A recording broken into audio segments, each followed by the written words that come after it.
sure? Okay, yep. I wasn't offering to make you copies, no. I mean, I will. Not what I was offering, but I will do it. That's where I draw the line.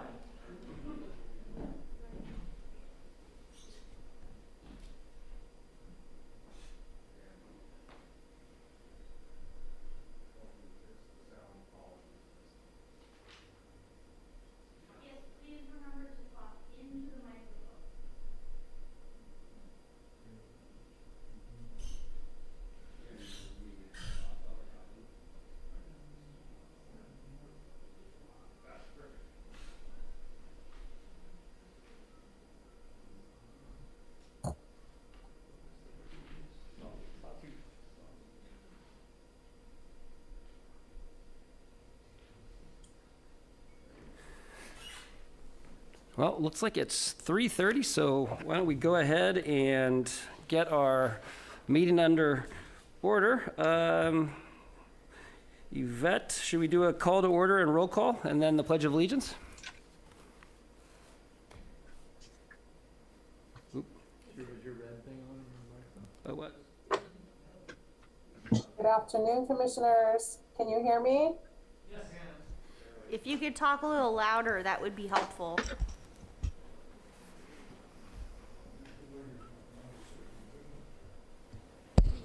Did you hear anyone? Yvette, talk closer to the microphone. I don't think she heard No, she cannot Yvette, can you hear us? Sign language.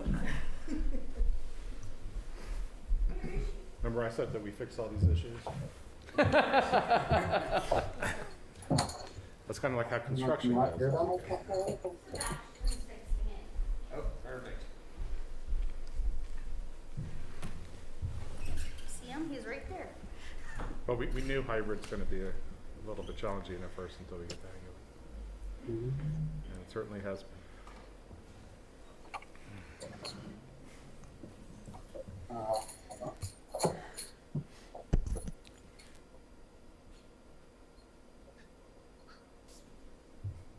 We're working on it, if you can hear me. We can hear you. She can't hear us. Oh, Yeah. Now I can hear you. perfect. Can you guys hear me? Yes. Okay, great. Welcome. All right, I think we can go ahead and get started. Yep. We're way ahead of you. We're ready for roll call. Oh. Come back. I'm leaving. All right. Commissioner Burling? Here. Commissioner Cadell? Here. Vice Chair Myers? Here. Commissioner Sowers? Here. Oh, it's nothing. Marnie, you need to mute. Yeah, really.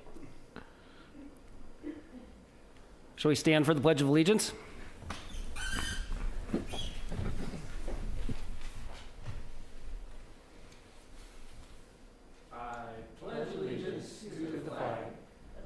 States of America, and to the republic for which it stands, one nation, under God, indivisible, with liberty and justice for all.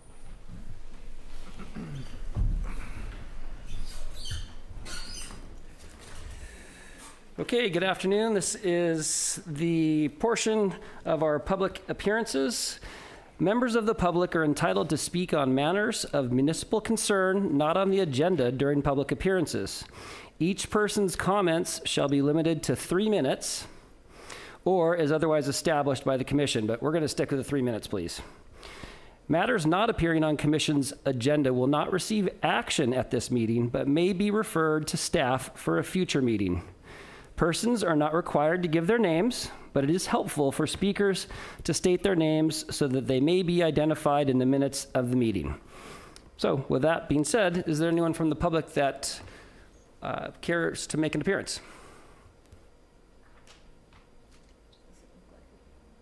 I'll make a comment. This is Dale Byrne from Carmel Cares. Good afternoon, Dale. How are you? So I'm not sure that we ever actually announced this before, but Carmel Cares has bi-weekly status meetings with probably about the top 5 leadership positions in the Public Works Department. They're interesting, I think, lively and honest discussions about the work that we're doing and that we're about to do. And I think they're pretty productive. We've probably done about 60 of them so far. They used to be weekly, now they're bi-weekly. And they're open to anybody that wants to attend. We generally don't have outside people there, but we have Mayor Potter, and Bobby Richards was attending for a while. And I'd like to invite any of you, if you'd like to attend. Probably won't do it every time, but it might be interesting for you to see the range of things that we're doing. And you can also suggest things that you might want us to work on.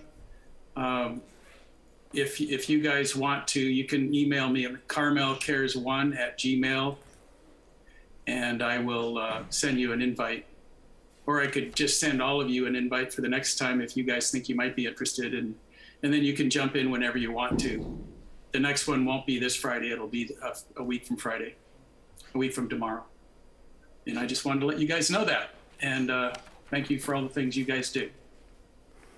Appreciate it, Dale. And if you want to go ahead and email all of us, that'd be great. Thanks. Will do. Any other public appearances?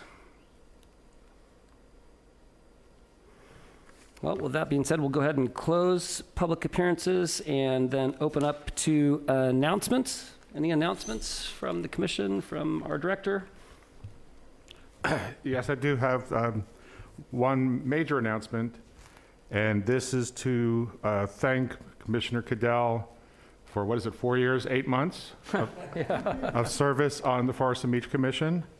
I've been here going on 5 years myself, so Commissioner Cadell has done a truly outstanding job, really above and beyond.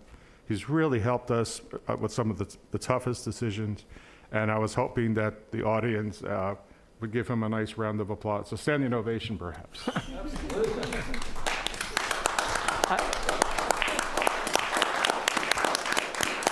I think what you meant to say is that at one time or another I managed to piss off everybody. Thank you.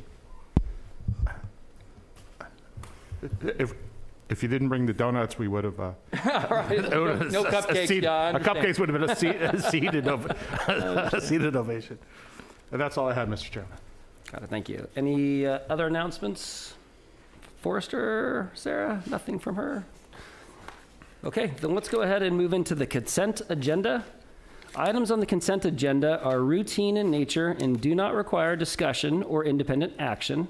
Members of the commission or the public may ask that any items be considered individually for purposes of commission discussion and/or for public comment. Unless that is done, one motion may be used to adopt all recommended actions. So the first item on our consent agenda is to approve our April 14th, 2022 meeting minutes. Motion to approve those minutes. Second. Okay, great. Can we get a roll call? Is that Sarah? Yes, Did it you was. say second? Okay. Did you say that? Commissioner Burling, Yes. Commissioner Cadell, Yes. Vice Chair Myers, Yes. Commissioner Sowers. Yes. Thank you. The motion is passed. And just as a friendly reminder, everyone, I know I've said it many times before, please speak directly into your microphone. Thank you. Okay.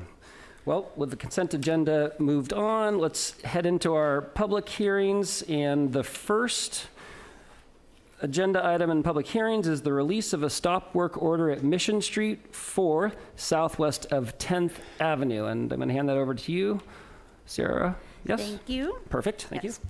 This is a continuation. This item started back on February 2nd when a stop work order was placed on Mission for southwest of 10th Avenue for unpermitted construction as well as the removal of a tree without a permit. So this matter was discussed, and then it was tabled in March to wait to see if we could get more information from the property owner, Mr. Cosmero of Cosmero Construction, and or his tree service that performed the work, Cruz Tree Service. So we're coming back now here after tabling the item again on April 14th. Now the commission has been provided with documents from Mr. Cosmero. He has provided the invoice of the tree assessment from Thompson Wildland Management. The assessment I forwarded to you today as an email when it came in today. That contains the date of the assessment. There's also photos of the tree as it existed prior to being removed, and have not had a response from Cruz Tree Service to appear at this hearing. So my recommendation is that the stop work order is to be released, and Mr. Cosmero is to pay double the permitting fee of a tree removal permit, as well as the fee for the investigation into the stop work order. So $680 and $545. Is Mr. Cosmero here or on the phone?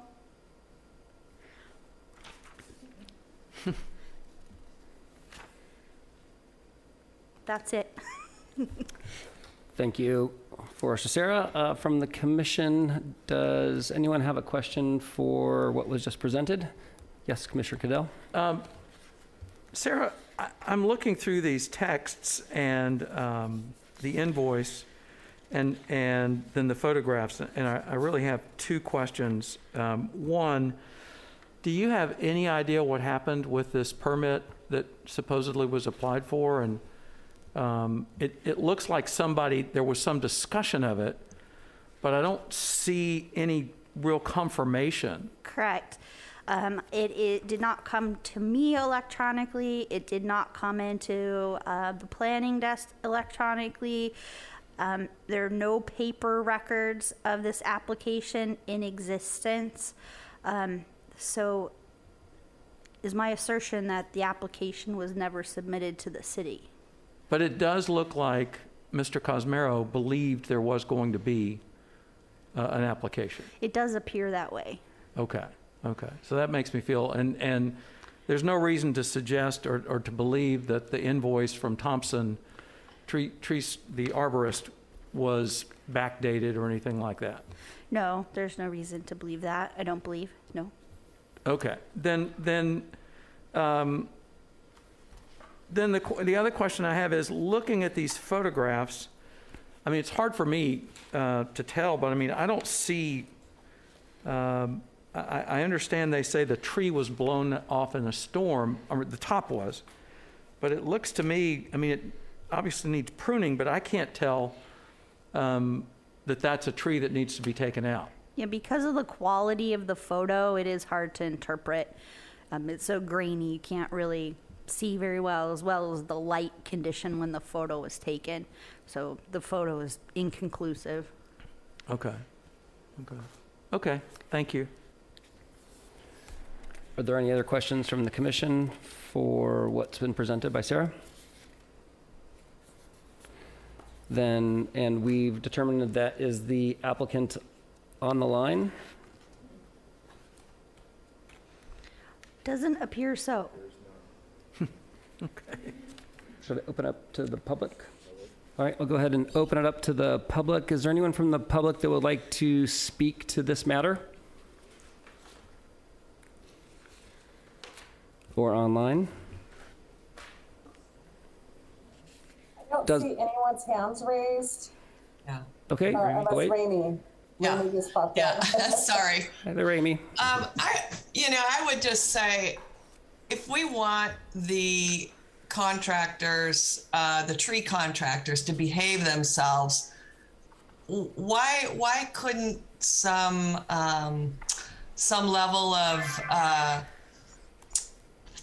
just compliance be required for them to carry on their business here? And you know, why can't we track this guy down? To me, it's very obvious that Greg Cosmero thought that there was an application in place. This guy spoke of talking to Sarah personally. It's just, I don't think that guy ought to be able to work in Carmel again. That's my opinion. I mean, Thank you, Amy. Anyone else from the public that would like to comment on this matter? I'm going to go ahead and close the public comment section and then bring it back to the commission for discussion. So it sounded like Commissioner Cadell, you had something to say? well, I mean, we did. I went back and reread the minutes from the last meeting, and then, of course, it was also summarized. And we asked specifically for the invoice, which we got, the date of the assessment, which I'm assuming corresponded to the invoice, photos of the tree, which we got, and then we asked specifically that Cruz Tree Service appear at the next public hearing. And they're not here, nor is Greg Cosmeros. We didn't ask him to be here. He's been questioned and examined. He did supply what we asked him to supply, but I don't know. I have a problem with Cruz Tree Service, and I'm not sure how this works. So do we license people, or are they authorized? What's the procedure for someone to operate within the city limits as a tree service? Yes, the city does license tree services to operate within our jurisdiction. So should we, I'm sorry, guys, should we be suspending their license until they come in and explain this or talk to us? Is there a mechanism for doing that, or? I believe that there is a mechanism to do so, and if I recall properly, it was for 90 days. Okay. Well, I guess, you know, my thinking would be, at this point, I'm convinced that the contractor believed this was happening. The contractor did consult with an arborist. They believed the tree was not in good health. I understand there's some problems about doing this after the fact, but it doesn't look like the contractor was responsible for that. It does look like, with these text messages, that he believed the tree service was going to pull the permit, and they didn't do so. And so I'm inclined to support release of the stop work order on the conditions set out by the city forester, but at the same time, I would like, and this is really a separate matter, I would like the city forester to research or come back with an opinion, a recommendation, yay or nay, as to whether Cruz Tree Service should be suspended for 90 days from working in the city, because this, not only did they fail to get the permit, apparently, but then they failed specifically to come in and explain. And that's a real problem. I mean, if you want to work in the city, you have to be responsive when we have questions, when the city government asks for something. Otherwise, you're just thumbing your nose at us. If that's the direction from the commission as a whole, we can certainly investigate that. We would have to go through our city attorney's office to verify that we're doing something that's kosher. I understand. So I haven't made a motion yet. That's just sort of my thinking. Any of the other commissioners with some thoughts regarding this matter? I agree with Commissioner Cadell. I mean, I think that I think we've had a couple discussions on other issues when we had issues with tree services or even contractors about, if you do something that's out of permit or you do something that's out of regulation, what are the penalties that, we deal with? And I think it's helpful for us as a commission to understand what actions we can take when we're not responded to, or we have a situation where someone just doesn't follow the pathway of their permit, or they do something that's really out of context with what the relevant work that was supposed to happen takes place. Because again, we've had contractors we've had issues with, and we've had other tree services, and I think it's important that we're able to provide some accountability for their actions that have some power to it. So I tend to agree with Commissioner Cadell on that issue. Commissioner Burling? I I'm for letting them go ahead with their process at that house and take the stop work order off. And yeah, I mean, something strange about the Mr. Cruz. I don't know that we need to follow through unless, I guess I'd go in your opinion. Have you ever had issues with him before, Sarah? I don't recall having issues with him, no. Well, then, why don't we, I'm sorry, I didn't mean to cut you. Go ahead, no, No, you- go ahead. Okay. Commissioner Cadell. Then I would move that we accept the city forester's recommendation, release the stop work order at Mission and 4 southwest of 10th, and then I think as a separate issue, I would address the Cruz tree service question. I second. Oh, I second it. Oh, wait, I just turned myself off. I second it. Well, if that's it, as far as comments from the commission, then sounds like we've got a motion and it's been seconded. We'll go ahead and take a roll call. Commissioner Burling, Yes. Commissioner Cadell, Yes. Vice Chair Myers, Yes. Commissioner Sowers. Yes. Yes. Thank you. The motion has passed. And then JC? Please. All right. Then I don't know that we need a motion. I think we've expressed the sentiment of the commission that we're concerned about Cruz Tree Service. So I think, Bob, you correct me if I'm wrong, but I think we could simply request the city forester to research this issue in conjunction with the city attorney and then come back and report to the commission as to whether there needs to be further follow-up. All right. In my opinion, I agree. I think we're fine. When you were first talking about that, I thought maybe we should have 2 separate motions. I think it's fine as it is. We're not, the direction from the commission was not to remove the license, the Right. suspend license, but merely to investigate the And possible come back with a subsection. recommendation And we'll come back to it later. at a time, future right? meeting, right? Right. Well, and to that, I think it is important, as Commissioner Sauer said, that we understand what liberties we have to take in these situations. So we'll appreciate that information. Thanks, Director. With that, let's go ahead and move on to the next item on the agenda. It is the release of a stop work order at Santa Rita Street 2, southwest of 5th Avenue. Back over to you, Sarah. Thank you. On April 21st, I was alerted by the city's building official that there was a complaint that the tree protection fencing was not fully in place at Santa Rita 2 southwest of 5th.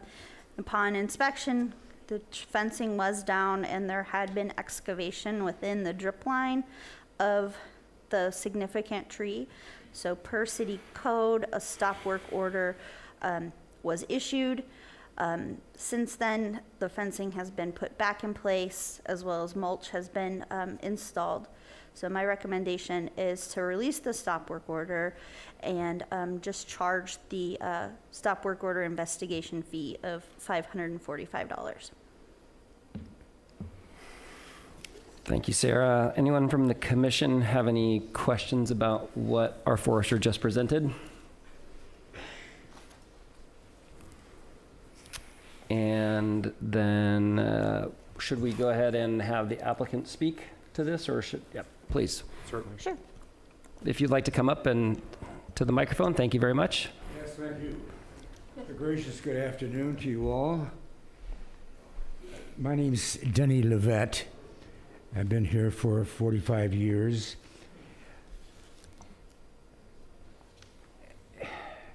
Sarah, why did you place a stop work order on that property? Because the Well, hold on a second. This is not an opportunity for a question and answer period. You have 3 minutes to I'm make your sorry. comments or whatever, and then if the commission feels it's appropriate for Sarah to answer any particular questions, I'd be happy to do so. So I'd recommend we reset the clock to 3 minutes and Okay, my wife and I provide your used to comments. own that property. Sold it to Connie, took back a note and deed of trust. And I like what she does. I very much like what she does. Matter of fact, I've been in business in Palo Alto and down here, building properties and remodeling properties for 64 years. And I'm proud of it. In fact, I'm very proud to be nicknamed Captain Curb Appeal. I feel very bad for Connie and what happened, because if that netting was down, it was not down for 24 hours. It was only down half of a day, and I don't know why. But the whole thing is revolting to me. Now, I've been a partner with Chris Tesher building houses in Pebble Beach and here in Carmel for 44 years. And we just sold a property on Casanova that has taken us 3 years to get permitted, done, and it's been, Chris said to me, Lavette, yeah, Tesher, he said, I don't want to do any more projects in Carmel. I said, Tesher, I'm with you. I've been doing this all my life. I love Carmel. Believe me, I love Carmel. In fact, what I do here, I have a bunch of little rinky-dink hotels that I love.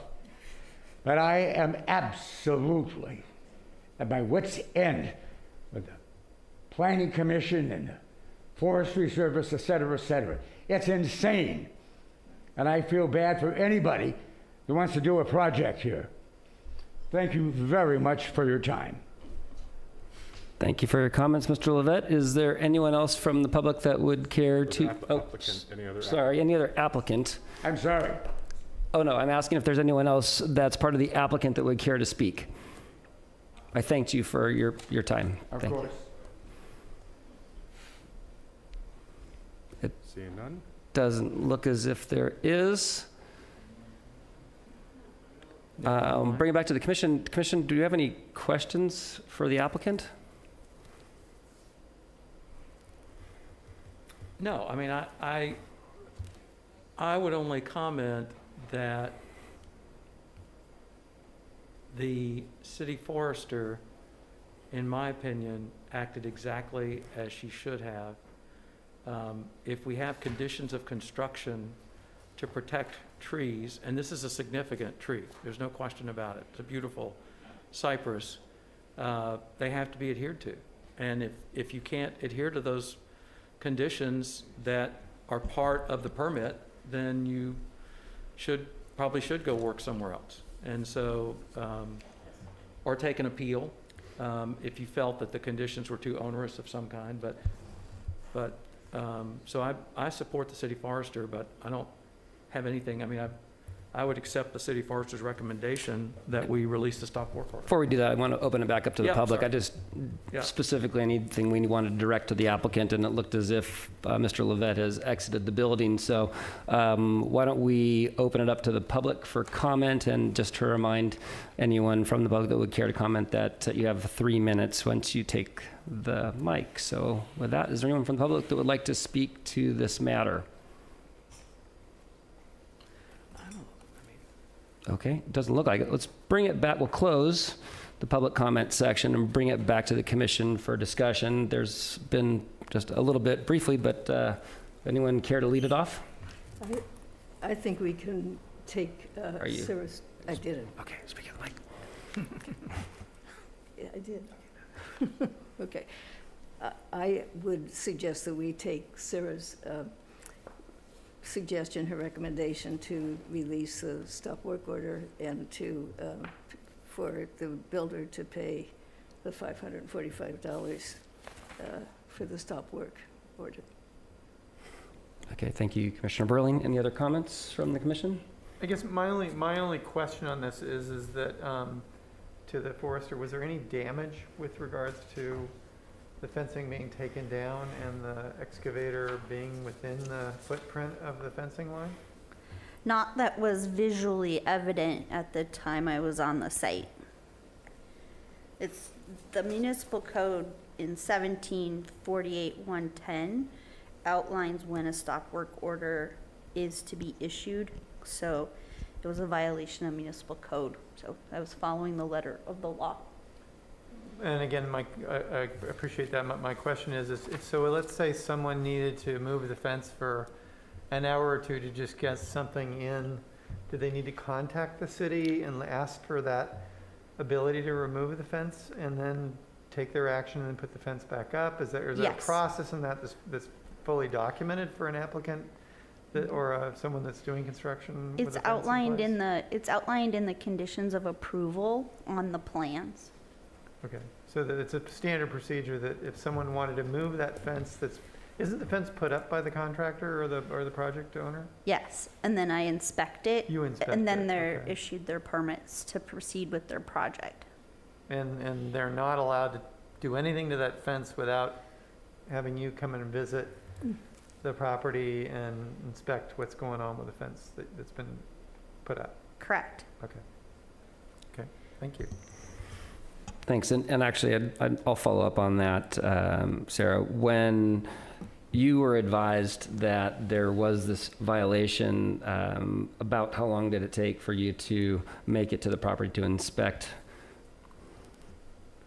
It's probably less than a half an hour. Got it. Thanks. And was there anyone at the property that you could speak to about it? Yes, the contractor was there as well as the property owner, Miss May. Got it. And I imagine that they were pleasant and understood the reasons for why you were there? Yes. Got it. All right. Well, thank you. Yeah. Since Commissioner Sowers, you didn't make it to the site, unfortunately, there you go. Lovely job pruning that cypress, which had to be a significant job in and of itself. Is there any other comments from the commission? And I believe we had a motion from Commissioner Burling.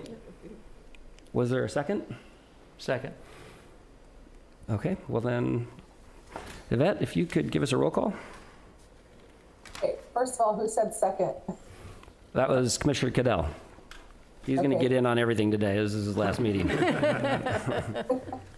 Okay, so the motion was from Commissioner Burling. Erling, okay. Just want to make sure I'm getting this straight. Okay. Commissioner Burling, Yes. Commissioner Cadell, Yes. Vice Chair Myers, Yes. Commissioner Sowers, I'm going to abstain because I did not visit the site today, so I'm going to abstain my vote on this issue. got it. Thank you. The motion has passed. Okay, thank you very much. Then let's move on. For the last of our public hearings is to review the preliminary plans and provide feedback on the proposed installation of the new split rail fencing along the Ocean Avenue medians. And it looks like we've got the lead of the planning to make a presentation for us, so I'll hand it over. Thank you, Mr. Chair. Good evening, Commissioners. Brandon Swanson, Director of Community Planning and Building here. I'm just going to give a brief introduction for this item, and then I'll turn it over to Evan Court, who's going to be the project planner. But essentially what we have before you tonight is a potential public-private partnership between the City of Carmel-by-the-Sea and Carmel Resident Association. The CRA came to the city with an idea, a project for putting a very thin sort of split rail fence down the Ocean Avenue medians in a sawtooth design. So where we're at in the process is they have submitted an application. We will be bringing it through for this body's recommendation to the Planning Commission for a design review, and ultimately, because it's an encroachment, it will need to go to the City Council for approval. So this is our first stop along the way. Tonight we are looking for feedback, approval, thumbs up, thumbs down, changes. So Evan will run through all that in his presentation, but I just wanted to thank you for your consideration of this early on in the process. Thank you. This is good.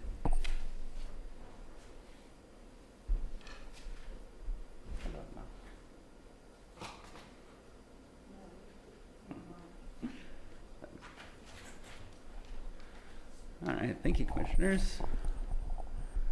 All right, so the application before you is for the installation of new fencing along the Ocean Avenue medians. As you can see in the photo on the slide, we previously had fencing installed along the Ocean Avenue medians. It's estimated that that was installed sometime in the 1950s based on the cars. We weren't exactly sure why that fencing was removed or when it was removed. but there is evidence that fencing once existed.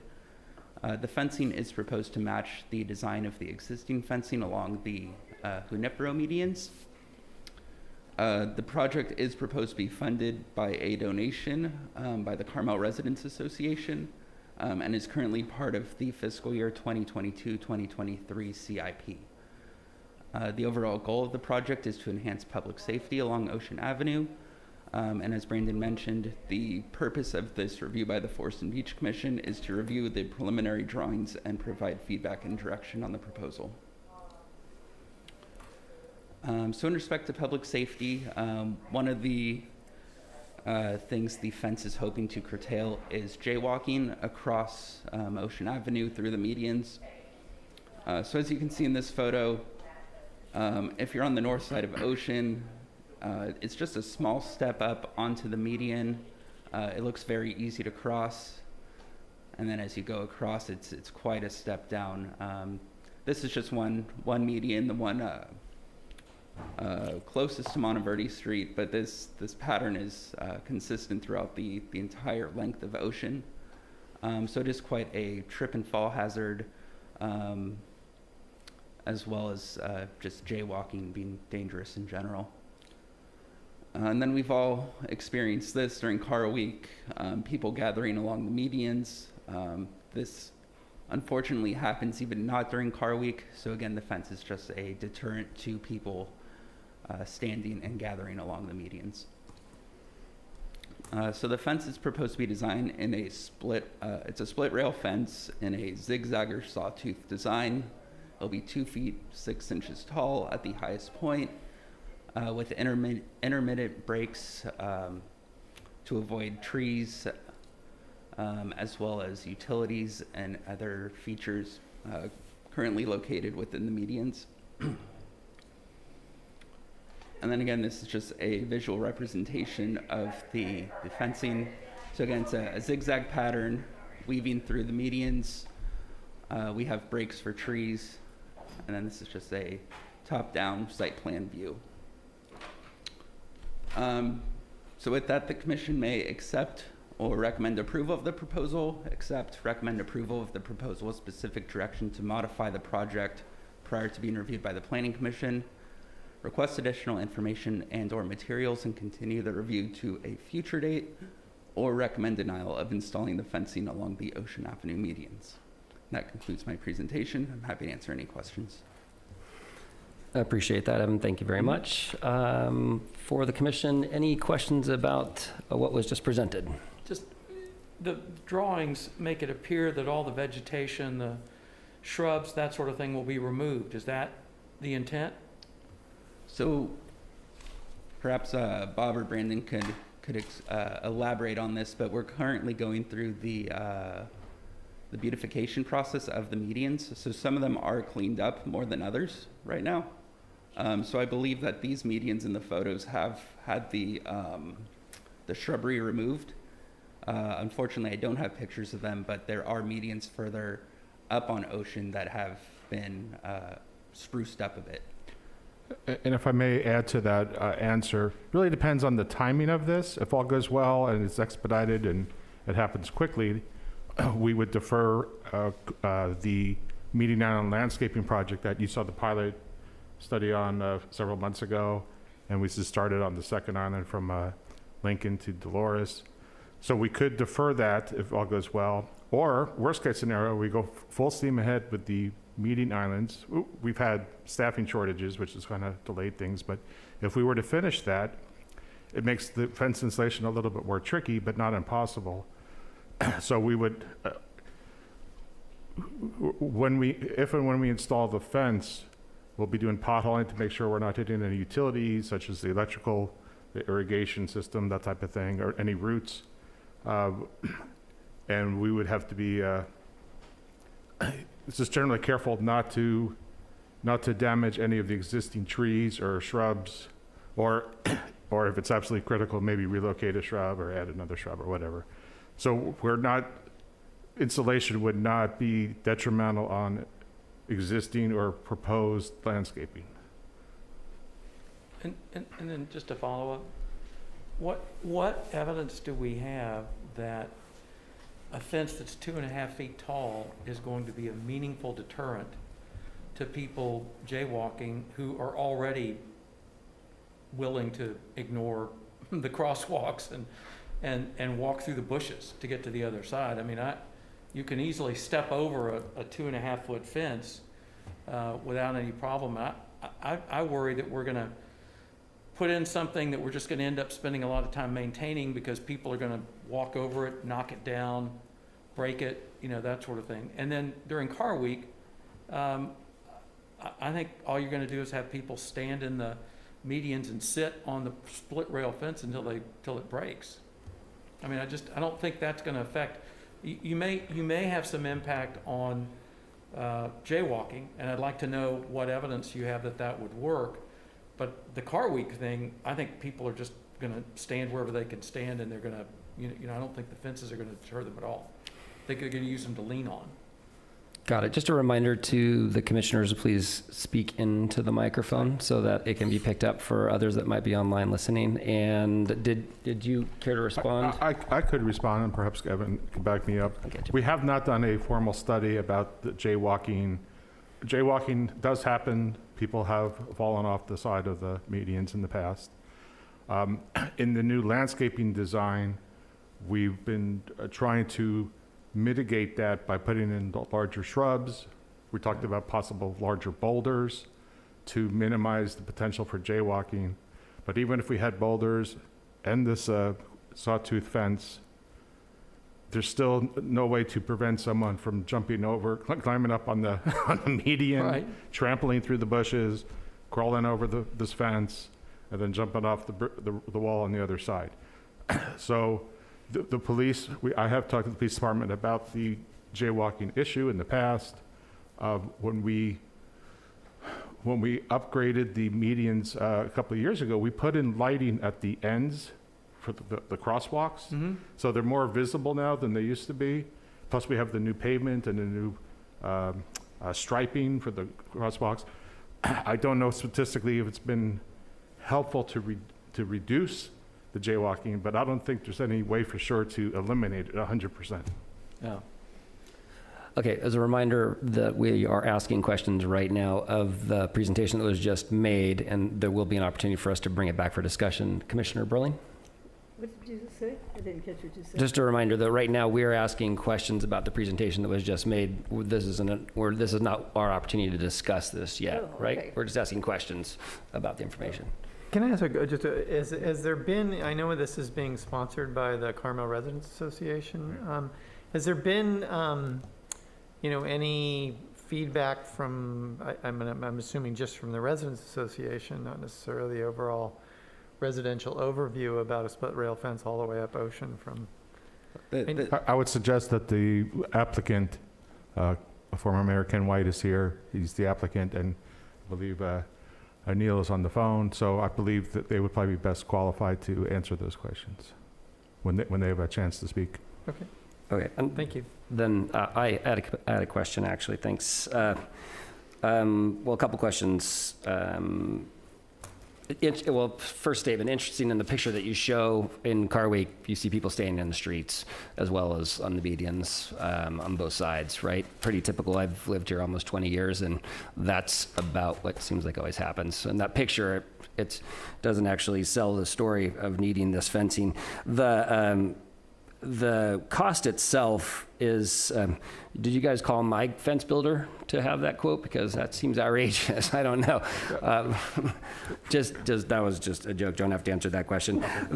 Is there a cost to maintain this particular one? Because I know it's being cited to be similar to the one that's along Unipero that sits between the church and the plaza, which looks to me like it doesn't get maintained very often. It doesn't look like it really needs it, but is that part of this study at all? I could perhaps answer that. In fact, there was a sentence or two in the staff report. Well, fortunately, at first it'd be a brand new fence, so pretty low maintenance on day one. Over the course of time, the wood will decay, things will break, posts will bend, and Public Works will be on the hook to repair it, just like we do on the fence in Junipero. and we have a lot of other things to maintain, so it just kind of adds to our plate. So long-term, it's a detriment, but there's many, many years of useful life up front for a brand-new fence.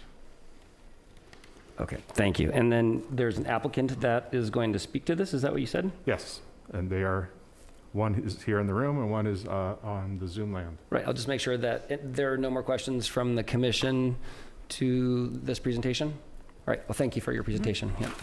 And then if the applicant would care to speak either here at the podium. Okay, great, thanks. Well, thank you very much. Kind of exciting. I sat in your chairs in the early 1980s on the Forest and Beach Commission. I have to tell you, nothing's changed. It really hasn't.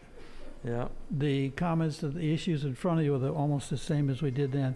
The only difference is we began the original planning and the smoothing out of the beach walkway. So we started that, and that was our big deal for us.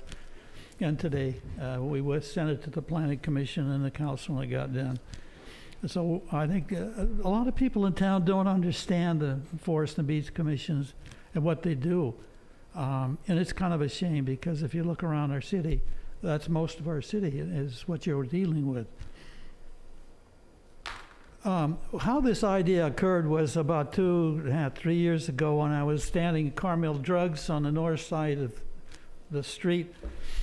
And these two elderly ladies, had to be 65, slightly overweight and aged, not in great shape, stepped up on the lip and started across the middle of the divider that's in that area.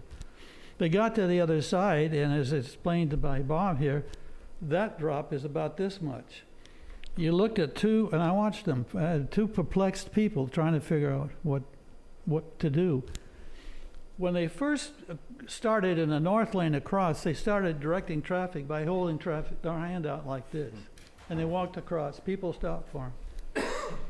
They finally decided to come back and go back across where they started, and they did the same thing again. They directed traffic. We used to have two walkways in the middle of a couple of those dividers. And the city found out the same thing as you're sitting there saying, when you stepped out on that south lane or north lane, you're that far from cars coming down the lanes. So we filled them in. I've been in charge of 75 volunteers for almost all of the Concord the Elegance tours on Thursday car show. Our biggest problem is people who mobbed onto that property. And we asked the city year after year after year to please help us do something. And we did the best we could, because unsworn in volunteers don't carry much weight with people from Europe and all over the world. So the idea came, why don't we do something about this? We got split rail fences all over Carmel. There's some up by the playground in San Carlos. They're all over. The maintenance is minimal. You're talking about a new fence. Removal of the vegetation, we don't want to do that. The problem is the soil there is so devoid of nutrients through the years that those large trees and plants have taken all the nutrients away from them. And we haven't done anything about that. So we've allowed those dividers to just sit all natural, which apparently was the way to do it in the old days. Everything will take care of itself. It needs some attention, not only the fence, but other in planting. 2.5 feet tall, I don't know where that figure came from, but we don't support that at all. It's ridiculous. What we envision is about a waist-high top bar, 30 inches if you're tall, a little bit more. And a second bar farther down. A fence is a fence is a fence. That sends a signal to people, don't go there. I don't want you there. That's what the purpose of this thing is. Some of the drawings maybe you saw had color base underneath in the ground. It looked like astroturf. We're not asking for astroturf. We're asking for plain, good looking. Any city you go to in the world that handles tourists, their downtown takes care of the vegetation. You know that, and I know that. We don't. So that's second phase. $55,000, that's a figure I pulled out of the sky. We'll pay that, and if it's more, we'll pay that. If it's less, we're happy to pay that. So that's a figure we can deal with. We're looking at cedar as the wood. It'd be sacrilege to take redwood trees and use those, cut them up. I just wouldn't. I'd have a problem with that. I just don't think redwood should be done. Cedar's a good hardwood. Neil Cruz is our designer. He's on the line up there, and we'd be happy to answer any questions when he's done with a short statement. If it's okay, I'll just stand here and listen. Great. Well, thank you very much for the presentation and obviously your service back in the 80s to Forest and Beach. A long time ago. Just say a long time ago. There you go. Okay. Well, a long time ago. And it sounds as if there is someone else from, looks like online. Is that you, Neil, that is going to speak to this as part of the application? Part of the applicant, right? Yes. Yes, that is correct. Okay, fantastic. Go ahead, please. Okay, and thank you to Brandon for his introduction and Evan for a great presentation there, and all of you for the services that are so valuable to maintaining the village character of Carmel, and I really mean that. So a couple of things. I noticed Ken mentioned 30 inches was not what he had in mind. That is what the drawing reflects. The posts are 30 inches high, and the top of the top rail is at 2 feet, 24 inches. So this can obviously be made taller and higher. That's no problem. I did have a model with it higher, and the fence became much more predominant to the vision. And so I kept this lower, which seemed to be consistent more with the photograph you see in the 1950s. I never saw this as an absolute deterrent to people getting across the median if they want to anyhow, but it is definitely going to stop people like me from, oh, hey, I've lived here forever, I've crossed the medians forever, and I don't have time. I think I'll just run over there and, I won't do that anymore, just because I see the fence. I do believe it will be a visual deterrent. I agree with the wood being cedar. Cedar or redwood, they're going to look virtually the same once they weather. When the fence is put in, it's going to be, the reddish brown. It's going to look very new. It will weather rather quickly into the gray matching the other fence that is on Junipero Avenue. Another point that I see in favor of the design is we're actually giving back what was Carmel's before. We're returning to the original design for the median strip. So in effect, we're honoring the history of the median strip by giving it exactly the same kind of fence it once had before. The rails are 3 inches by 3 inches square. That's a bigger piece of wood than you might see on the Junipero Street. So it's going to look heavier. It's going to be heavier material precisely for the reason that one of the commissioners mentioned. So if people are sitting on it, it's not going to break so easily. I kept the posts between 6 and 7 feet apart, again, to reduce the span and increase the engineering. And also, since there's an overlap of the posts, it's easier to get 8-foot long split rails and cheaper than it is to get 10-foot long split rails. So I kept it to the 8-foot split rails, 6 to 7 feet apart for the post spacing. The meandering of the fence, again, is ideal. The trees placed on these drawings were done by visual. I took photographs. It would have taken me an enormous amount of time and money to do a topo for all the trees in the islands. There apparently is not one right now, so we might want to do that. But the other way to do this is simply lay the posts out on site.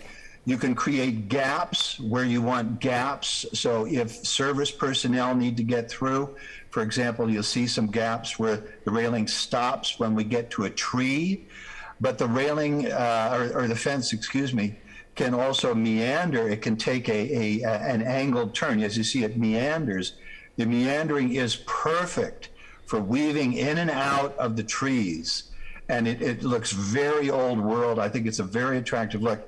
If you look at the south, at the west end of the median island, we got a bunch of little trees, and it gets kind of complicated and almost artistic, the way you weave this fence through the trees. So I'm trying to think if there's anything else I need to tell you. I think that's most of it. Perfect. What I like most about it is that we're honoring, oh, sorry, I'm over time. Nope, that's Okay. fine. We appreciated the extent of your information. From the commission, is there any questions directed towards the applicants regarding what was presented? Any particular questions for clarification? Commissioner Burling? Yeah, so Ken, is it going to be 2.5 feet, or is it going to be higher? To me, so for years, every year we've had Concord on the Avenue. I was on the median strip, and I can think of the older guy. He wasn't that much older probably, but anyway, he got to the edge and he fell flat on his face, and his partners fortunately were embarrassed, so they carried him off, and he didn't sue or anything. But I could almost step over that myself. Well, your kindergarten could probably step over a 24-inch. I'm kidding, but no, that's not enough. No, it's not. You've got, if you walk or drive around town, you see split rail fences, particularly up by the playgrounds on an April. There's a good idea what height it should be. I think one comment I'd like to make is that after this fence is here, it will weather bed number 2. I think we're all hoping that we get some more vegetation there and that will shield that fence during the year so that you hopefully wouldn't see it. Use some ceanothus all over the place up there, and after a while they'll shield that fence. It's there as a mental thing as well as a physical thing. Thanks, Ken. Any other questions to the applicants? No? Then thank you very much for the information. Should I open it up to the public or bring this back right now? Oh, sorry, Commissioner Burling. Yeah, so this is probably for you, Rob. The fence would be a big help in the jaywalking thing, but even in that picture we saw lots of people cluster onto it to watch what they're looking at or to get a little more room, especially on the one that's on Thursday from Pebble Beach Carbon, cars. right. Yeah. So would either some boulders and some bushes and stuff try to stop that part, because they do trample the small things if they. Well,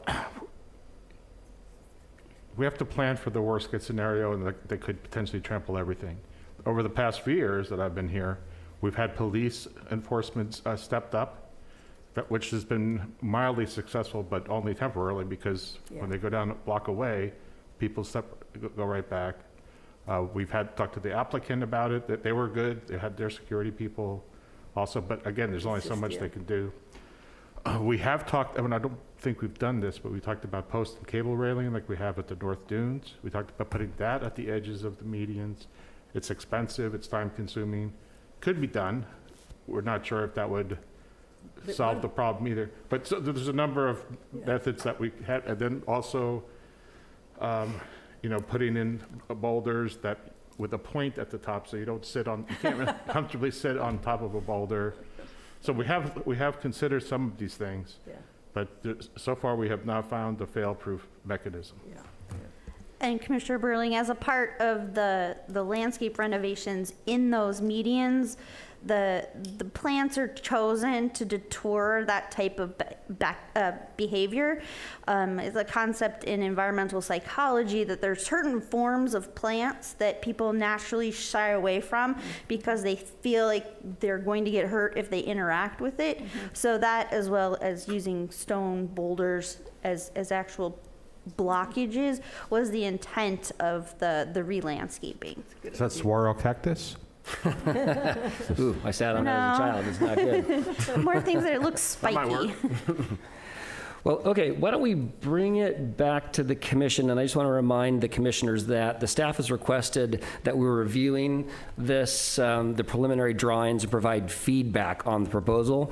And true, we could accept it as it is. We can provide what we would think would be modifications, et cetera. I don't believe, correct me if I'm wrong, please, that we're making a vote of any sort as it relates to this. Would you clarify otherwise?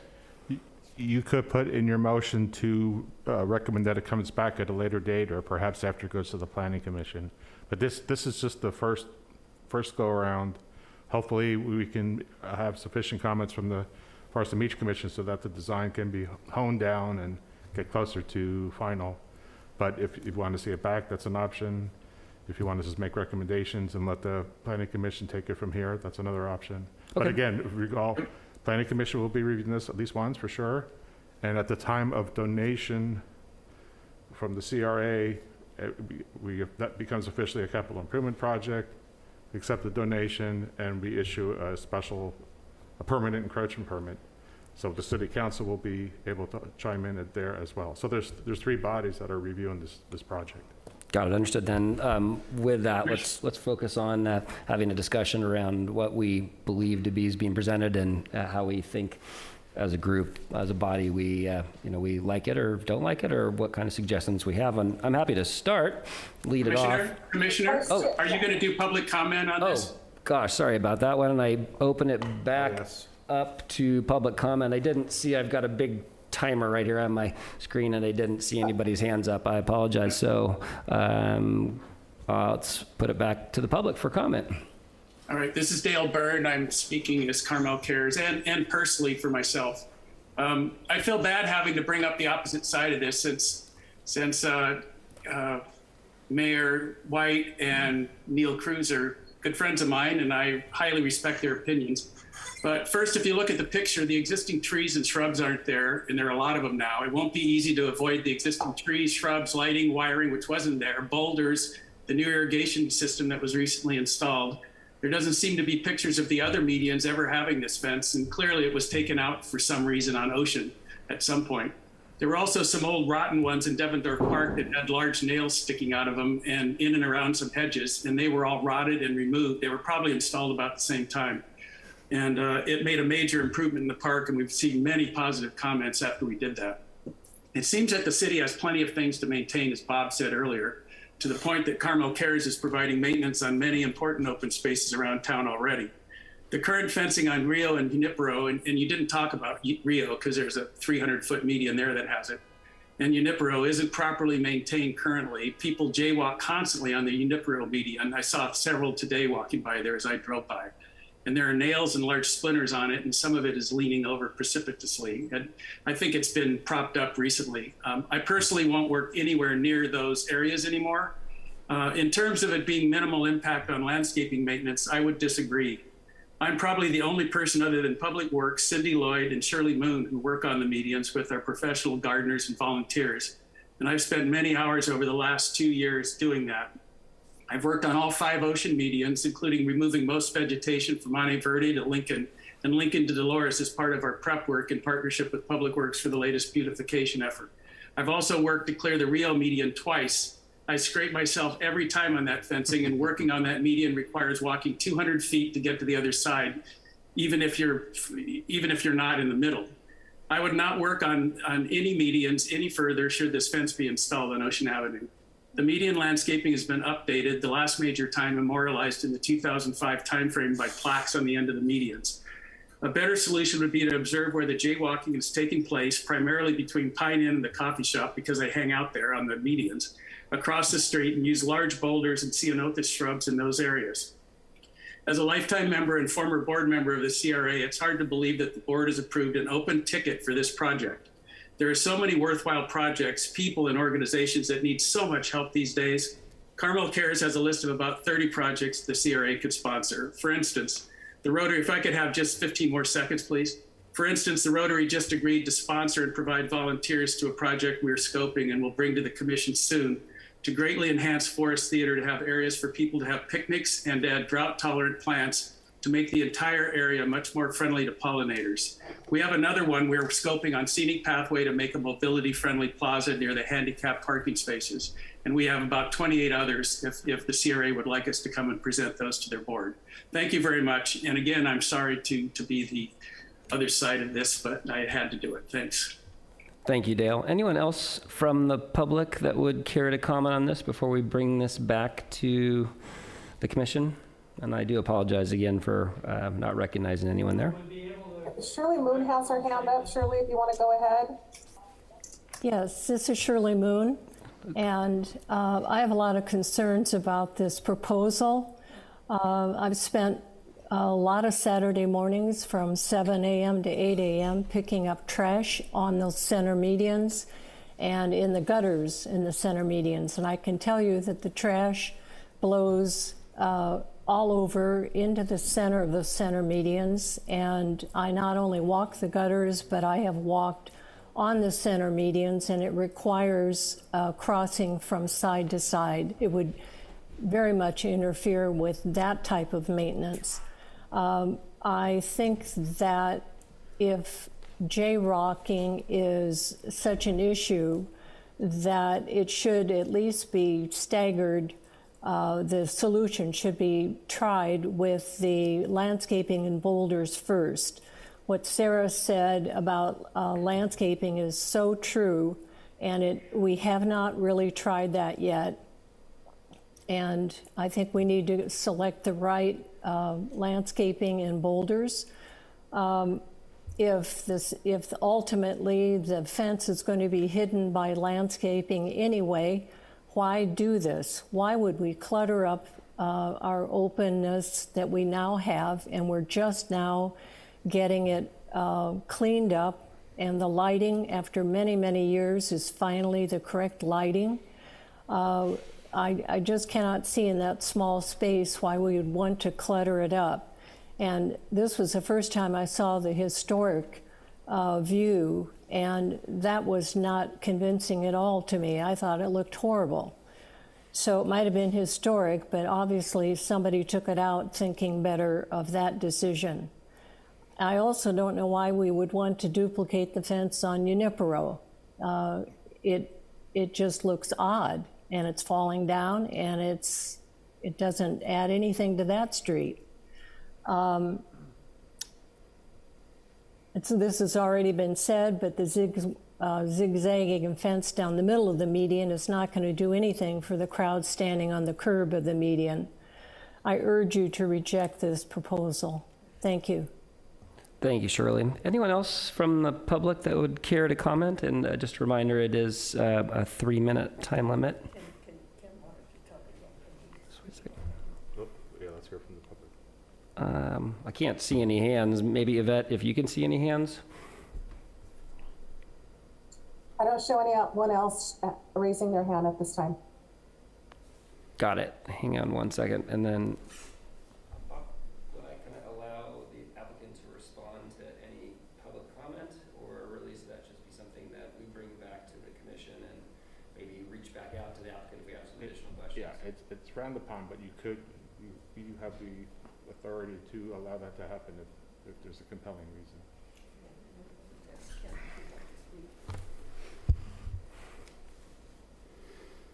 Then, Ken, you had a comment or two that you wanted to make in regards to what has been presented from the public. If you could keep it brief, I would appreciate it. Well, thank you for the courtesy of the microphone. I'm really sorry that Mr. Burns, I had him on my front deck talking about 1.5 years ago on this subject, and before we finished, he said he was against it, and with those gardens on the dividers. You see what happened. You're looking at it today. We did not follow through, and we did not try to do something to keep people off there. So I'm disappointed that we can't work together. I would like to. I think the CRA unanimously, the board's in favor of this. They've been waiting almost 3 years to get this going. And so I think that, I still think there's a chance to work together, but sometimes people disagree to disagree and agree to disagree. Thank you. Okay, thank you. Then with that in mind, I'm going to close public comment and I'm going to bring it back to the commission for discussion. And I was intending to lead, but now I've chosen to step back from that. No, I'm happy to. First of all, I would just like to comment that I think it's amazing to have groups in town that are willing to spend money to continue to improve our city. And I think right out of the gates have to be very appreciative, regardless if it's CRA or Carmel Cares or individual donors. Just it's a beautiful thing.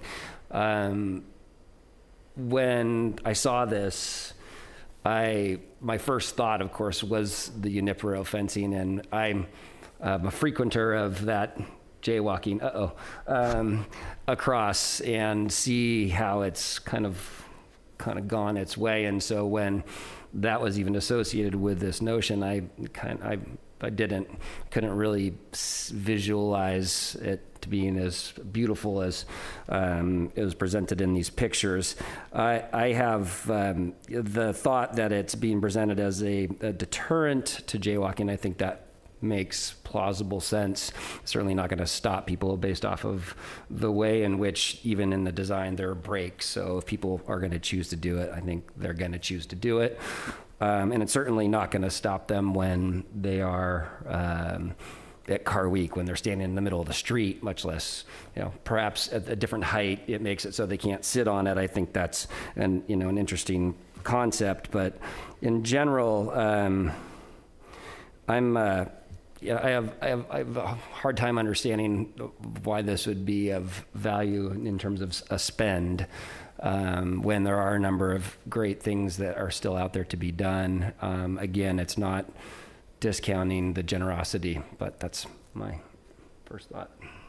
So my 2 cents on this is I'm a little disappointed that we're delaying the beautification project that we were marching ahead with on the medians. I think that cleaning them up and adding a lot of new planting, landscaping, et cetera, would give the residents a little better idea of what the medians could be. And I think just, potentially putting in split rail fencing ahead of really making the effort that I thought we were marching down on this whole beautification project is I kind of feel like we're getting the cart ahead of the horse. I think if we really went down the beautification and then see how that looks, whether it's new rocks and plantings and new irrigation along with the lighting, and then take a look at it and say, well, what would a fence look like with that effort that we make on the beautification side? And maybe it would be throwing up one median area, and we put up, I don't know if it's a temporary split rail fence, and get a look at it and get some feedback from the residents about, is that a real look you want all the way down Ocean? Or is the beautification project with the rocking and the planting and everything else more appealing to the residents and the tourists and the businesses that operate along the Ocean Avenue corridor? I mean, I think that seems like maybe a better opportunity to address than just putting a fence all the way down. And I will say, the fences that Pebble Beach put in over near the golf course that are all cedar fences they're very attractive and they're nice, but they're really more directing the golfers in a way along the golf course. But they're attractive looking, and the cedar looks very nice, and they're very solid. I mean, if you put that type of cedar split railing in, it's not going to go bad if you get the big cedar pieces. But again, I still think I'm a little concerned that, the whole beautification project, which I know Carmel Cares was involved in, that Sarah's put a lot of effort into in Public Works, that we're kind of stalled. And are we stalling because now we're taking a look at a fence? Why don't we complete that project? Let's see what that looks like. And then as a secondary thing is then we can address, does split rail scenario fit nicely in that median environment? And that's my 2 cents on what I think might work. And then it gets kind of Carmel Cares wrapped around their efforts, because they were very heavily involved in this whole beautification thing, And maybe they get buy-in downstream if the beautification isn't as what they thought it was going to be, and there's no way you can do it, and then go from there. But that's my 2 cents. Okay, thank you. And just a reminder, please, for the audience that's online, if you could speak into the mic, commissioners, I'd appreciate it. Commissioner Burling, yes. Yeah, well, first of all, I don't think Carmel-Cares dictates what we're going to do, I would hope anyway. But I think that the fence could be part of the attractive new arrangement. And what I have found over the years, since I've been here since '43, is that the people are going to walk through the plants if they decide they want to. And they're also going to let their dogs and so on. I have a dog, I think that's great, but not necessarily to be using the median strip as their bathroom or whatever. So I think that this could all be done together. I mean, I think what you showed us, Bob, at the between Lincoln and Monteverde is beautiful. But and maybe I haven't looked enough to see, is it every median that they're jumping? Let's lean forward. Is it every? That was subtle. Is there, is there every median that has that much drop? They're all different, but Yeah. most of them have a So I'd like to sizable see it drop. all done together is what I would like to see. So I would be for accepting the proposal with, more information that we were given. Okay, thank you, Commissioner. Commissioner Cadell? I feel like this is deja vu all over again. This was floated as a trial balloon a number of months ago. And I don't recall the commission being terribly enthusiastic about it. And I do recall the comments made by several of us, maybe, but let's take one median where we think we have a problem and let's see what it looks like. But a split rail fence all the way down Ocean, I find unappealing. And I don't know, and I wasn't here in the 50s, and so I don't know why it was taken out in the 50s, but for some reason it was. I have to agree that I don't find the photographs of the prior fence appealing. I mean, it doesn't make me think, wow, I want that, and somebody did take it out. And so I would be willing, I don't disagree with Commissioner Burling that it might be something that would work together and enhance the beautification at the same time, but I'd have to be persuaded. And so I'd like to see it on a demonstration basis where we think we have a jaywalking problem. Let's see, and let's just try it and see if it can be done to integrate with the landscaping. I hear the comments from Carmel-Cares that it makes tending of those medians more difficult. So it's not just the maintenance of the fence that becomes a problem. It makes it more difficult to maintain the landscaping because you can't reach the other side easily, and you do have to, it makes access to that type of thing harder. I'm also reminded of the old saying, don't let the perfect be the enemy of the good. I think sometimes in this country, we strain for something that we think is going to be perfect. I mean, that's one of, I think, problems we have as Americans is that we believe there is a perfect solution if we can just find it. I don't think there's a perfect solution. I don't think you're going to get rid of jaywalkers. I don't think you're going to get rid of people standing on the medians at Car Week. If you don't want to do that, just don't have Car Week. Don't have the concours on the avenue. But you're not going to get rid of that. And so you have to decide what are you willing to live with. And I just am not convinced that a split rail fence with the landscaping is better and is more attractive and appealing than just a really good landscaping with the vegetation that can be a little off-putting, something with thorns or spikes or things like that. I mean, there are definitely things, roses are beautiful, but I don't walk through a rose bush. You know, I'm just not going to do it. So there are things you could put out there that would help. Boulders, not a bad idea. I'm not suggesting we put spikes on them or embed glass at the top or something, but you could certainly find boulders that would not be comfortable to sit on. So I think, you know, let's take this a little slow. And I, for one, do not see the compelling need for a split rail fence all the way up and down Ocean. And I think there's some serious concerns about it and what it could be a problem. And I'd like to, at most, I'd like to see a demonstration and see, then we could say, okay, I like that. I mean, again, we've got drawings that have no vegetation and they just have the split rail fence. That's not reality. That's not the way it's going to be. So we need to see something mocked up so that we can have a better feel for it. Right. I think to that, if we really do want to address the issue of jaywalking in town,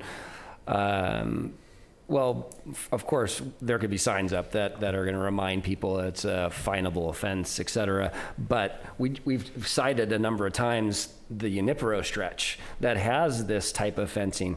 And perhaps that would be a great place to actually see it redone correctly and maybe even adding vegetation, et cetera, beautifying it to discourage, because if you want to talk about a place that's not safe to walk across the street, I did say I did it, that's it. It's cars get going pretty fast right there. Yeah. And I would love to see that be embraced as perhaps a really great place to demonstrate a trial per se. And it would be a significant one. It's a lengthy piece.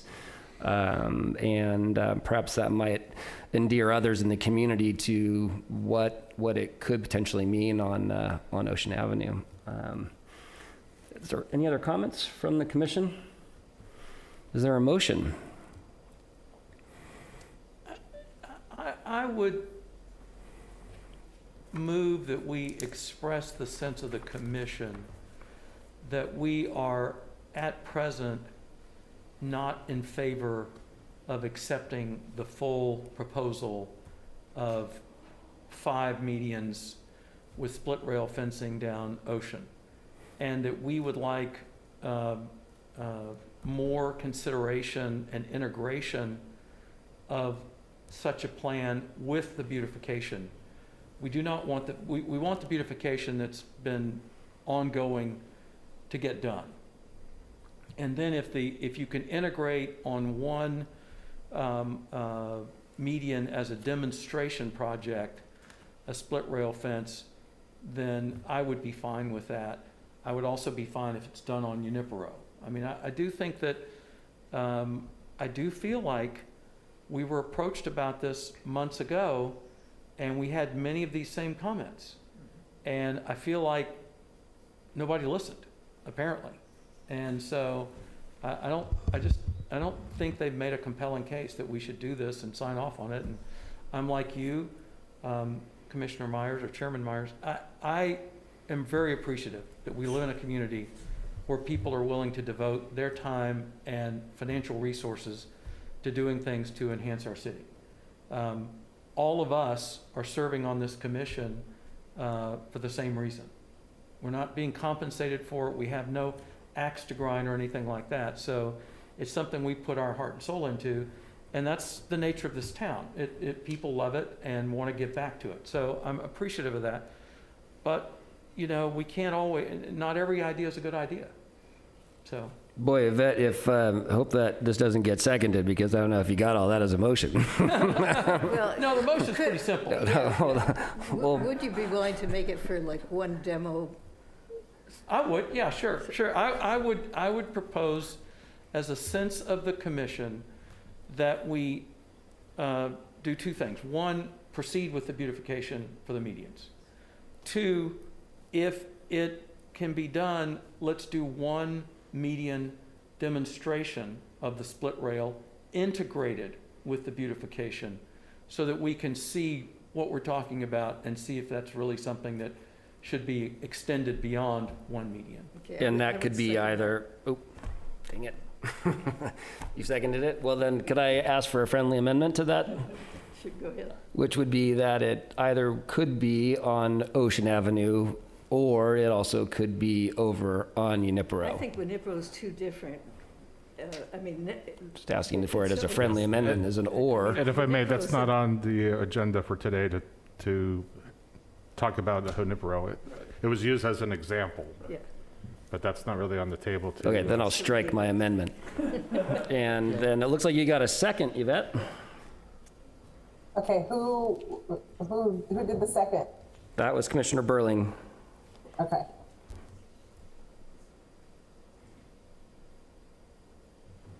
All right. Commissioner Burling, Yes. Commissioner Cadell, Yes. Vice Chair Myers, Yes. Commissioner Sowers. Yes. Thank you. Motion's passed. And if I may, Mr. Chair, just real quick, the motion's done. Just wanted to, for Mike's benefit, the deja vu issue, when Sarah presented the landscape island concept, we did talk about this, knowing this project was being forthcoming. So that was discussed there.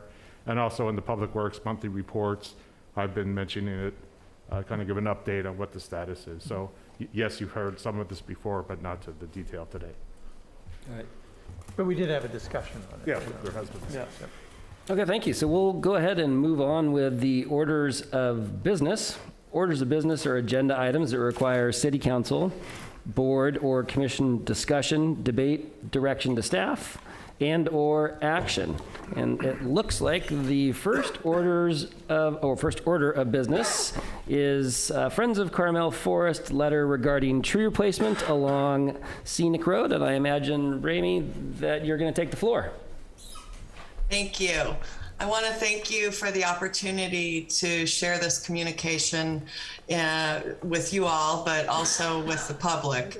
It is our intention, with your blessing, that we would publish this in the Pine Cone as an op-ed. The Friends of Carmel Forest would like to thank all of those in the community who took their valuable time to express their views about the tree replacement currently underway on Scenic Avenue. We are grateful for the encouragement received.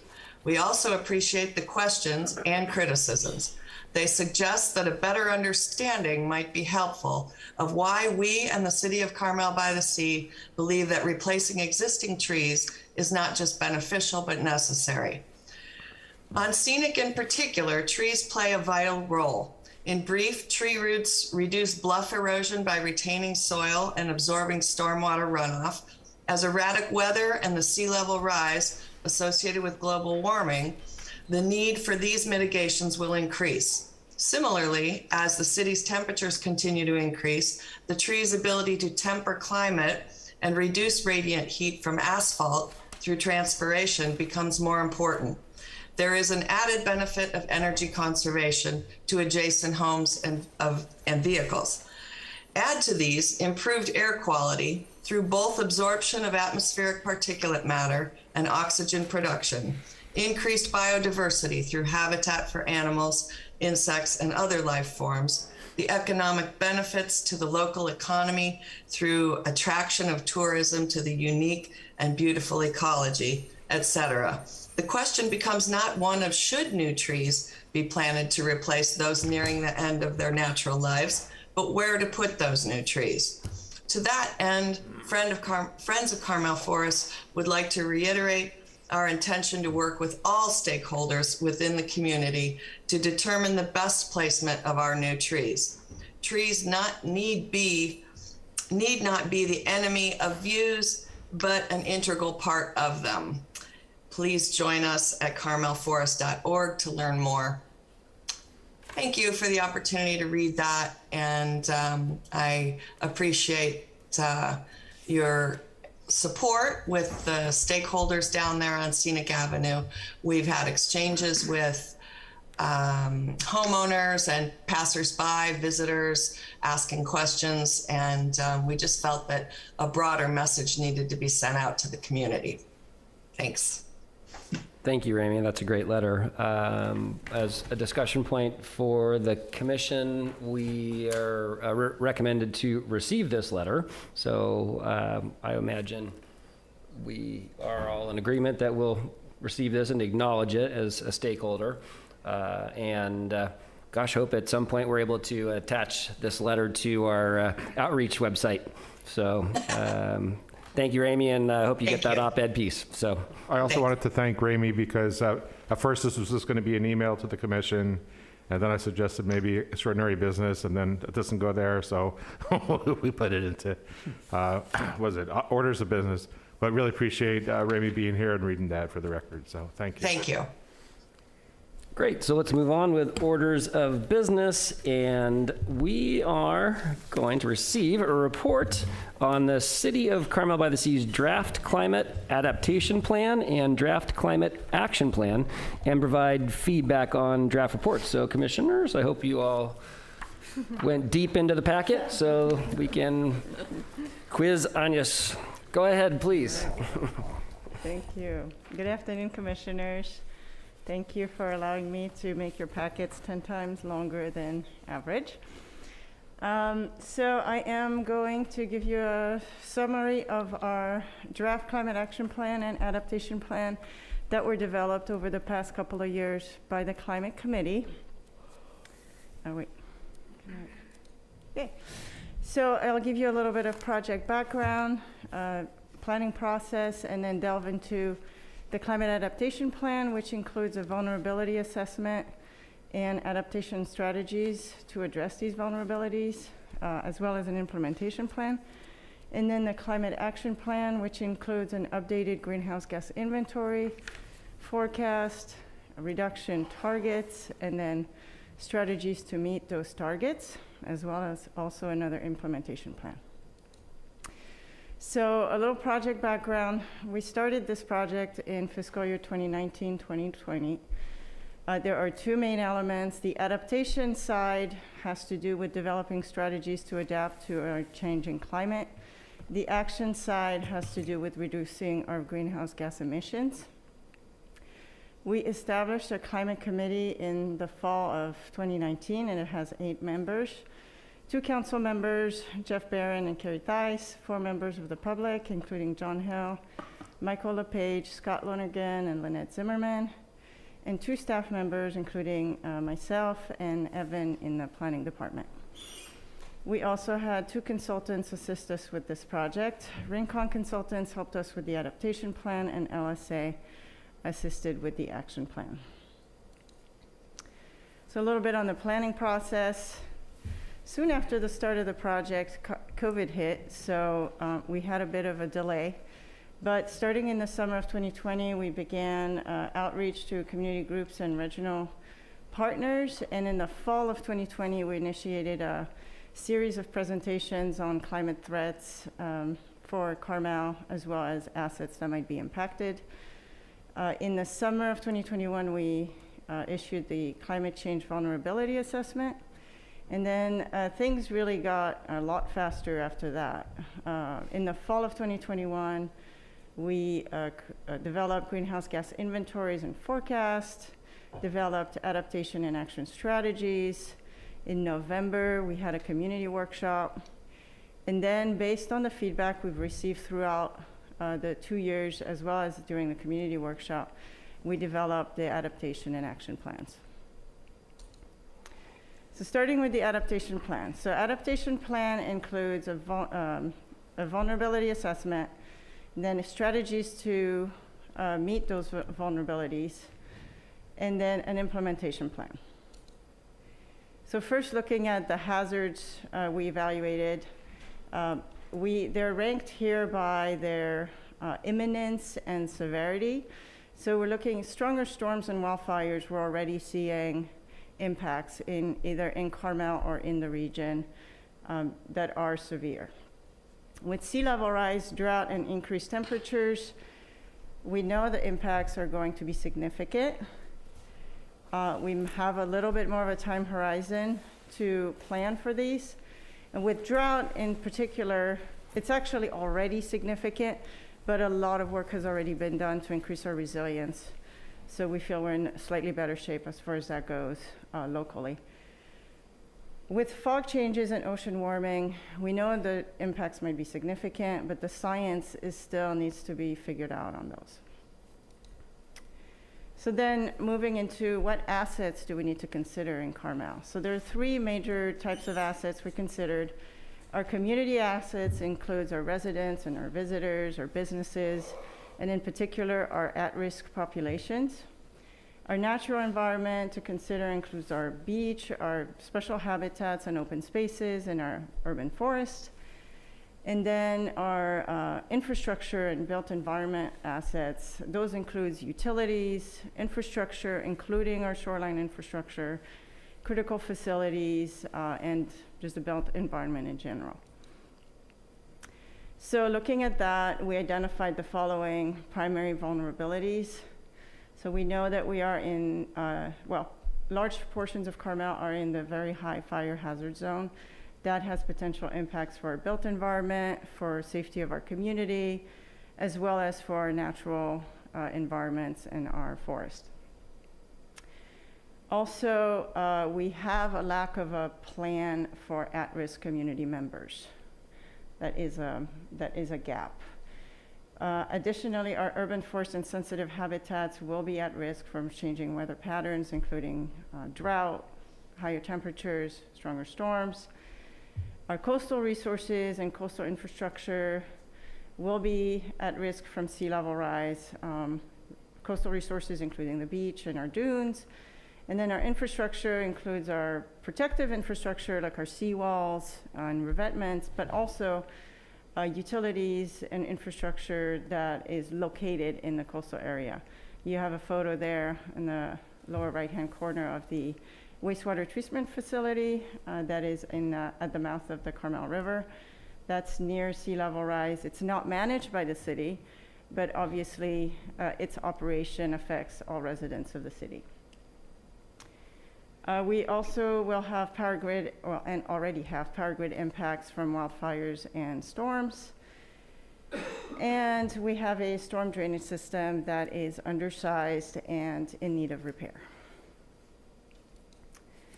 So then we move into adaptation strategies. So we have three overarching goals to meet those vulnerabilities. We have the first goal is a healthy, safe, and resilient community.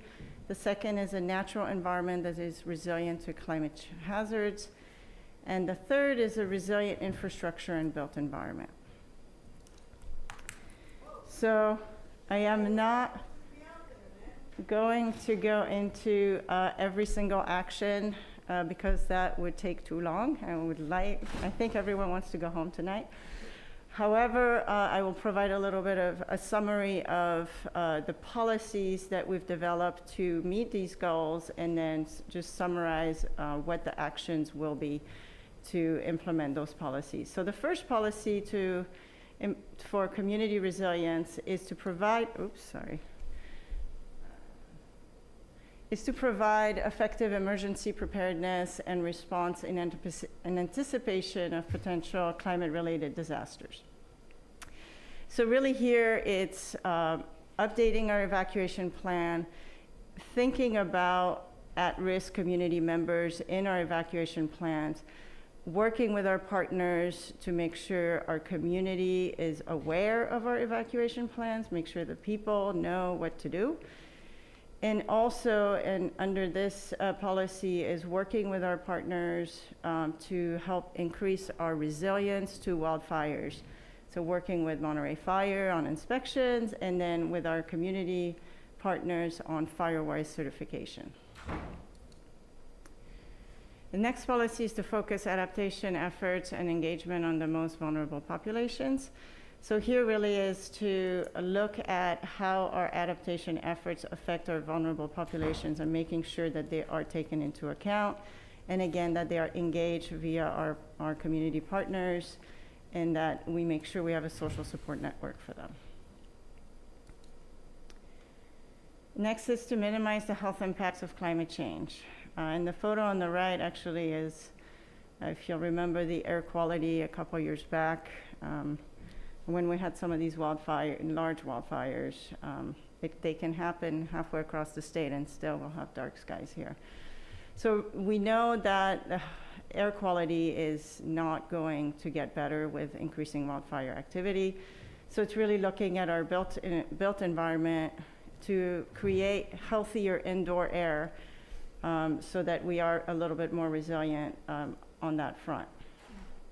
And then the next one has to do with increasing economic resilience, working with our business partners like the Chamber of Commerce and Visit Carmel to provide support to displaced workers and to create a more resilient economy. Oh, I should mention, under that one also, the committee recommends hiring a grant writer and climate coordinator to help implement these plans. Next goal has to do with the resilience of our natural environment. In this area, the city does a good job already. We have policies and plans in place that support our urban forest and our Mission Trail Nature Preserve and our North Dunes. So really this policy here helps build on these plans and update these plans to make sure that we are taking climate change into account. I've highlighted in red the actions where I think the Forest Beach Commission will be directly involved. And then another set of actions under this policy is doing beach sand monitoring program and sand supply analysis so that we have a better understanding of how quickly we're losing the beach. Oh, yeah, now I can use that. No, we can't. Okay. And then we're getting there. We're getting there. The next goal is to do with infrastructure resilience. This one is, the policy here is to support greater resilience and redundancy and reliability of our local and regional infrastructure and our built environment. There's a lot of actions under this policy, including evaluating the feasibility of undergrounding utilities in our fire hazard zones, increasing the use of green infrastructure and other methods to reduce stormwater runoff, as well as repairing and upsizing our storm drainage system, retrofitting critical buildings for resilience, increasing water conservation and rainwater harvesting. And then another major project would be to do a coastal vulnerability study to identify projects to make sure our coastal infrastructure is resilient to sea level rise. And then a second policy under infrastructure resilience is to incorporate climate change adaptation in all of our in the rest of our city plans. So our general plan and design guidelines, as well as our shoreline management plan, et cetera. Okay, so now moving on to the climate action plan. That includes an updated greenhouse gas inventory, some forecasts and targets, strategies to meet those targets, as well as an action plan. So if you look at our greenhouse gas inventory, I'll just have you focus on the table to the right here. I've highlighted the sectors that are the most, that generate the most greenhouse gases in the city. That's our on-road transportation, almost 46% of our greenhouse gas emissions. And natural gas use, both in residential and commercial, is about 43%, and then our solid waste is 10%. So looking at at forecasting into the future, if you look at this graph, the red line it shows our business as usual forecast into the year 2045. So business as usual means we don't do anything to reduce greenhouse gases. We just rely on people buying new vehicles and new appliances, and as those become more efficient, we can expect a modest greenhouse gas reduction. Then, if you layer on the requirements that we know the state will mandate over the next few years, you get to this green line where we know that we're going to get this additional greenhouse gas reduction in the city from those state mandates. The crosshatch area is the delta between the state mandated greenhouse gas reductions and where we actually want to be. So if you see that dot in the middle of the graph, that is our 2030 target, which is 40% below 1990 levels by 2030. And then our 2045 target is carbon neutrality. So, in order to meet those targets, we have 6 goals. Energy efficiency in the residential and commercial buildings, improve transportation choices, renewable energy sources, water efficiency, waste reduction, urban forest protection, and heat island effect reduction. For the built environment, the measures that we are proposing to reduce our greenhouse gases are basically starting with really outreach and incentives for people to electrify their buildings and to increase efficiency of their units. And then moving into conducting a feasibility study to identify those requirements we can put on renovation projects to electrify those projects and to increase their energy efficiency. And then the same thing with new construction projects, with the idea that we would want to require all electric, new buildings to be all electric, so that we take natural gas out of the equation. Then policies related to transportation, clean energy, and water conservation. Basically with transportation, we're looking at doing anything we can to reduce reliance on automobiles.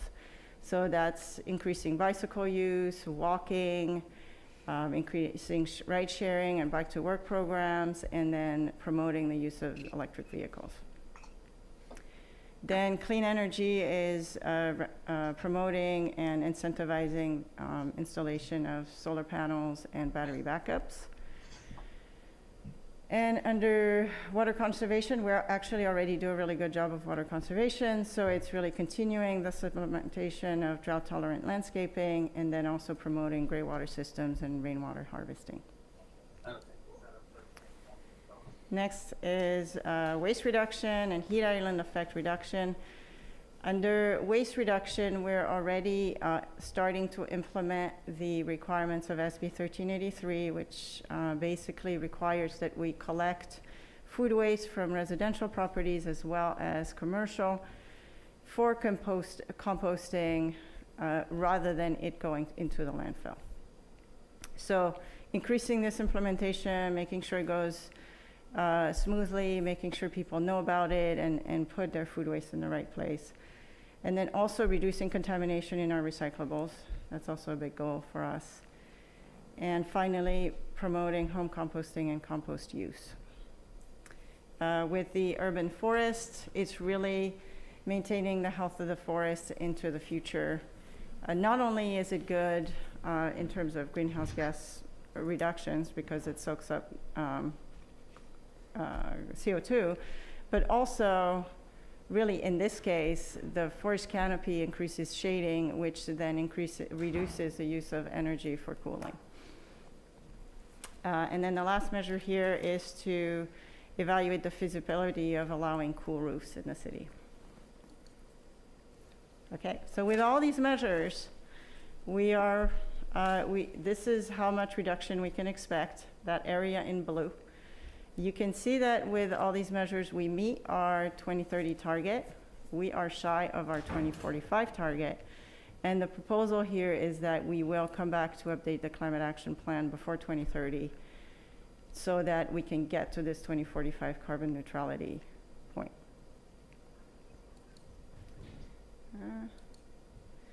Okay, and finally, a little bit on implementation. Bear with me.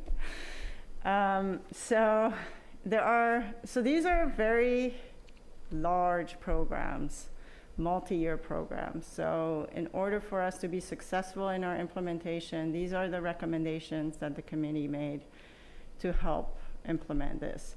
First is to really not try to reinvent the wheel, but to really try to build on existing programs and our existing partnerships. Then we really want to phase implementation over time. We can't do it all in a couple years. This is going to take multiple years to get done. and the later actions we will build on, the foundation we create in the first years. We also will need to do a lot of public outreach and communication. The public's partnership in this effort will be critical for its success. We'll not want to do a lot of monitoring and evaluation just to make sure that we continue to be effective. So the evaluation will really be there to see if we're doing if we're getting where we want to be. The committee also recommended the hiring of that grant writer and climate coordinator. They also recommended the establishment of a sustainability commission. And then obviously funding is going to be critical. Grants and rebates will be part of the equation, and we're already taking advantage of those. But that's probably not going to be all we need. Some of these actions are going to be fairly low cost, but some of them are going to be very expensive. And so we may need to look at new fees or adjusted fees, and in some cases, assessment districts, such as for undergrounding of utilities. And so, are there any questions? Oh, that's a great presentation. I guess the planning process is tremendous, really, to see that all the way through. Is there any questions about what was presented from the commission? I don't know if I have a question, but I think it's, I want to applaud the city of Carmel and all the people that have been stakeholders in this effort. It's a pretty amazing that you as a team and group have committed the resources to a comprehensive view of where this needs to go. I guess my overall concern is that we've got to have a full effort on this, whether it's the residents, it's the city council, it's the budget. There's got to be wrapped around this. And again, I was a part of a little bit of the presentation on this last year's budget. I didn't see a ton of it wrapped around some of the things that you've had in here. I've seen a bit of it, but if we're going to really task at this type of program, there really has to be a strong commitment of the city council, the budget planning process, and the residents of the city to really make an impact that you've set as goals here. I think it's going to be a real challenge because we haven't executed well in the past on shoreline implementation plans and things like that. They've fallen by the wayside due to budget constraints as well as other priorities. So I think it's a huge challenge. I'm all for it. I think it's awesome, but I hesitate to think that this is going to have to be a really well communicated strategy with lots of committee meetings and lots of feedback from the residents and the city council and those people that can make decisions that have some level of funding that's wrapped around this. And I think a grant coordinator is a great way to go because there's a lot of state and federal money that's out there now with this whole issue around coastal and climate change issues that hopefully with all the money that's been pushed out there for infrastructure rebuild that we can grab onto some of those funds because I think we're going to need it.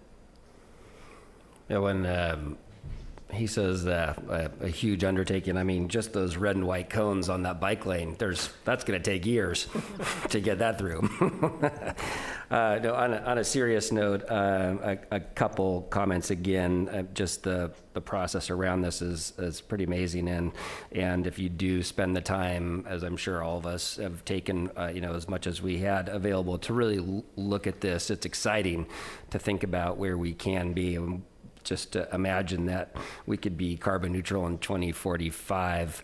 I started walking immediately today, so I'm just going to throw my keys away and tell my kids I got to walk to school. I had a comment, and it's regarding Pescadero Canyon, and I didn't see it noted as part of the natural assets, where in some cases you noted like the sanctuary, but the canyon is especially being that wildfires is one of your top lists next to stronger storms. It seems to me that we would be very concerned as citizens of our little city about how well that's being maintained by the Pebble Beach district, I believe is how I read through where it is under the report, under the hazard and asset summary sheet for community wildfire. It said that Monterey Fire and Carmel Public Works have working relationships with the Pebble Beach Services District for fire mitigation of the canyon. And just looking through, and I realize in your goal number 1, under Community Resilience Action 117, developing that relationship and working together to get Firewise is top of mind. So I'm hoping that somehow this canyon becomes a part of that discussion and what's being done in that canyon. I've heard lots of discussions, and being that I happen to live really close by to it, have some concern, but just in general for our city. So I would ask that there's at least some additional consideration there. And then only that, as you talk about these timelines to execute, and of course, the Forest and Beach Commission's charge will be to focus on those things that are related to Forest and Beach. I really hope that we might be able to influence some of the timing of projects, like for instance, the Action 317, the bluff structural monitoring, and the time frame was like a midterm of 2027.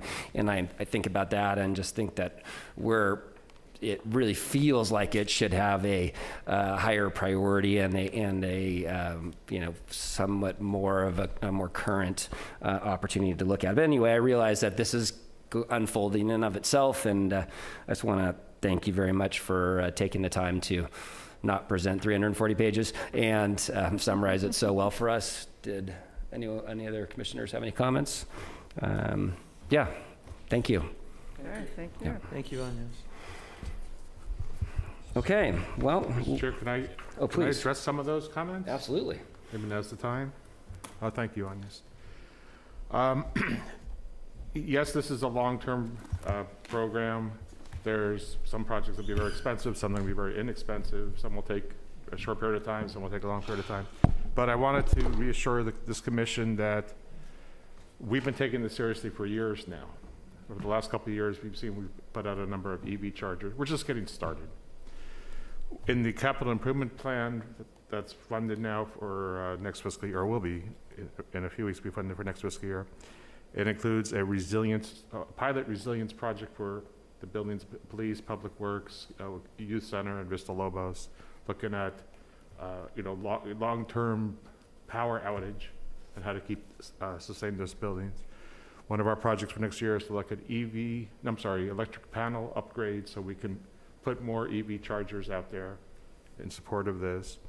Next fiscal year, we have the coastal engineering report, which kind of ties in. It's not the same as the shoreline master plan, but it's a component of it, and it will drill down into which of the retaining walls and revetments and things along the shore that need to be repaired, and probably a lot of them do need to be repaired. But in the 5-year capital improvement plan that will be published as part of the budget, there are shoreline structures, I don't know what year, but we're already planning ahead to start those repairs. So we're kind of trying to put our money where our mouth is. And in fact, without naming any names, this morning we had a development review committee meeting with the developer about a larger than average project. And in fact, I asked them, hey, how about no natural gas? How about, solar and EV chargers and electric heat pumps and things to kind of be ahead of the curve, kind of set the tone for future development. They didn't say yes, they didn't say no. It would be still voluntary at this point because we haven't adopted those codes and standards or whatnot. But I think the momentum is certainly there to get this thing really rolling. In Pescadero Canyon, you asked if there's discussions. There's an email every day. I don't know if that counts as a discussion, but there's certainly an email every day. There have been discussions. We do a lot of weed whacking to try to keep the weeds down. We have explored goats on multiple occasions. There's no goat herder that's going to put their goats on our slope. Meeting out with the fire chief and the CAL FIRE. I don't know if, Sarah, if you were here yet, but they talked about the shape of the canyon and the winds that on the Pebble Beach side is more at risk than our side. I don't know if that's comforting necessarily, but yeah, it's better than the other way around. Yes, there is a risk. It is in the high fire danger area, but it's not necessarily the worst case scenario. So we're doing what we can. We have been exploring other options, so we're certainly not ignoring it, and there are people that are concerned about that out there. Yeah, and I was going to mention that they do bring the goats. They don't come on our side within our city properties because of the slope is so steep right in that area. But they do bring the goats in Pescadero Canyon. I think it's annual now. Right. Pebble Beach has done a lot of work on Right. the canyon. Right. I mean, I've been impressed that they've done as much as they've done. They cleared a lot Yeah, we of try. old tree growth. We tried to get those goats. The city does own land on the canyon side, though, so just part of the discussion. Right. Yeah. It's a big forest right there It by is a us. big forest, you're right. I live there too. Yeah, I know you do. Sorry, you can buy. Oh, yes. Did you have anything else? No, let's go to any questions. So, Very well. Great, thank you very much again. Thank you, Agnes, for that. And why don't we move on in order of business? We have got next up, Scenic Pathway Outreach Planning. All right, let's do this. Yes, just a reminder, the Forest and Beach Commission has been asked by the Planning Commission to make a recommendation on the number and location of new benches. So this conversation is to really talk about how exactly we're going to collect data and opinions from the public. So at the April meeting, the commission decided these specific things, that there will be a survey that will be created both online and print. The focus of the survey will be about the need for more benches for seating. The surveys will gather information on where the respondents reside. The survey will be able to be picked up at the post office and at the Carmel Foundation, and that the commissioners will gather responses in person on the Scenic Pathway. The survey will be open for a period of 30 days, and that Carmel support groups will be asked to use their social media channels to publicize the survey. The survey will include information about the commission, and Commissioner Myers volunteered to help find someone for data entry. So to move the plan forward, we have some things to discuss. So I included my sample idea of what the survey could look like on cardstock, just a small postcard. I mean, of course, we don't thicker paper, but that's kind of the starting point. Are there any objections or questions or suggestions on the postcard? Yes. Well, I was thinking about, we talked about using the word need. Yes. And I think, Brian, maybe you brought that up, and it sounded good. But then I began to think that some of these people who really want memorial sorts of things will see that as a need also. So I wondered if we wanted to say, does the Scenic Pathway need more seats to visit or view scenery, or something that says that part of it? Well, it has a comment section in the back that you could share your thoughts. I mean, I think it's kind of a pretty straightforward. Can I finish? Yeah, please. Okay. So I think that it needs to. I think we need to add something more to that. Okay. Get you closer to it. Okay. And or do we want to put a question separate that says, does Scenic Pathway need more memorial benches? So we could,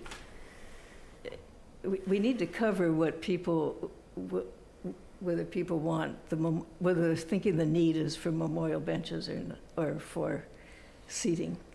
I just put in what the council decided last. I know, that's what, so I'm suggesting we change that a little bit, to make it more clear. Thanks. And is your concern with the word need, or? Yeah, I think that people who want their name on it will see it as a need. In other words, I don't think we're getting it. We want it clear whether people want it, whether they don't want more, that's the other option, or whether they want it and they want more because they think more seating is needed. But if they want, I think we're going to swell the number of who want more without separating out if it's for memorial or because they think needs to be more seating. I think we need to distinguish somehow. So just for clarification, so would it, if it was more benches are desired, does that meet? It still doesn't tell us, whether they're thinking they need seating or memorial. I think it would be, maybe we don't need to know that. It seems to me it'd be useful to know whether people are wanting it because they want memorials. And we've kind of established that wasn't. Okay, let me go over to Commissioner Sowers. You had a comment. Sorry. Yeah, I think memorial, I think we're really talking about the bench, really the need for more benches, whether they're memorialized or not. It's an issue of just benches. The memorialization of the benches is just I think it's a piece of the issue, but I think it's really about the benches. Do we need more benches? Whether they're memorialized benches or non-memorialized benches, the question is there a need for more benches? Do the residents and the people that we're serving think we need more benches, yes or no? I want them to keep it simple. Do we need them? Do we not need them? And if they have comments about, well, I think, yeah, we need more for memorialization, I think they can put that on the back in their comments. But I think if we just keep it simple, it's going to be more easily countable, and from a data standpoint at least, and we can put comments and look at the comments behind it. I think this is pretty simple, pretty easy to fill out, and if you have a comment in the back and you have an issue behind it, I think it's great. I guess you saw this need more searing. Yeah, it's not spelled. All right, just make sure. What did I put? Where? That's at the right at the yeah, bottom. seating. That's for Thank all you. you grillers out there. If you're grilling down on the benches. We're getting grilled about the seating. The one thing I did want to clarify that I think was a little misinterpreted, that maybe as I've heard through the grapevine at the last meeting, this survey is not our decision tree. This is one piece of what we're going to use to make our recommendation to the Planning Commission on benches. I just wanted to clarify that because I think there was some confusion that our message is that this survey will be the overriding impact to our recommendation. I just want to clarify. Thank you. Commissioner Cadell. Yeah. I understand Commissioner Burling's concern. I guess as a piece of information, it would be somewhat valuable to me if a lot of people said yes to this question, even if they said yes because they want to have more memorial benches. If that's the sense of the community, so be it. What Commissioner Burling really wants to get at, and frankly what I would prefer to get at, is do we need more benches to accommodate unserved, sitters, or people, to accommodate people who can't find a place to sit. That's what we really want to know. My problem is I think we know the answer to that already. Because we've counted. And we've gone down there and we walk on that beach, we walk on the scenic pathway and we see it. And there really is no unserved population that wants to find a place to sit, and it's not like musical chairs out there, okay? You're not waiting until somebody gets up and then you No, I had that experience this morning at the San Diego airport, where literally there was no parking, and I had to circle for 15 minutes until finally I saw a woman with a with her roller bag, and I pulled up behind her with my window down and said, "I'm sorry, I'm not a stalker. I'm not stalking you. I just want to know, are you leaving?" Like that. That we don't have that problem at the scenic pathway. So I guess leaving it this way, do we need more seating? Do we need more benches? I'd probably say, do we need more benches? And just, instead of more seating. Yeah. I agree. Yeah. Okay. I think it's benches. We're addressing the benches, not seating. Yeah, just say, do you need more benches? And if people say, yeah, we need more benches, okay, then we'll take that into account. It may not be the decision maker, but it's one point of information. If for whatever reason you want to have more benches. I think it's our way of outreach to the community. Right. And I think, we have our meetings, and, unfortunately there's a lot of public interest at some points, but I think this is a good way to try and get some feedback and reach out to the community, and I think we should do that. Yeah. Even though it's kind of a nefarious question, we know kind of the relative need or not need at this stage from what we've seen and what others have seen, but I think we're making a concerted effort to try and get it. So I'm It's a hearing from the process point. commissioners that we're gonna strike seating and Correct. just go benches. Yeah, we're gonna Correct? strike zero. Right, which would mean that you Yeah, could we're gonna also get rid of you searing. could get rid of specifically are more benches needed, since it's redundant if you've got it Yeah. going on already, right? Yeah. Okay. Yeah. Awesome. So now we need to dive into some of the things around implementation. So when do we want to begin this exercise? When do we want to open our survey and start handing them out and publicizing it online? As soon as we can. Well, yeah, we've kind of been pushing this down the pathway. Let's get it going. I think you need to What do you give see? yourself 30 days to do some of this coordination at least. You reach out to the post office, Carmel Foundation, et cetera, line up people to do surveys. It's kind of like you read the next question. Sorry? That was my next question, was, which commissioner will coordinate with the post office, that sort of thing. Right. So we're thinking, I think we could maybe do a 2-week buffer, and then we could open it, so maybe we open it 2 weeks from now? Does that seem too fast, or? No, that sounds fine. I mean, I think if we're all in agreement, this is fine. If it's changed, we use this as a postcard for the survey. It's fine with me. Okay. Yeah, I'm good with that. Commissioners, sorry to interrupt. Once again, we haven't had a public comment. It seems like you're moving on to closing this off. Oh, you jerk. And I think Shirley might have had a comment, and she's probably not going to speak up.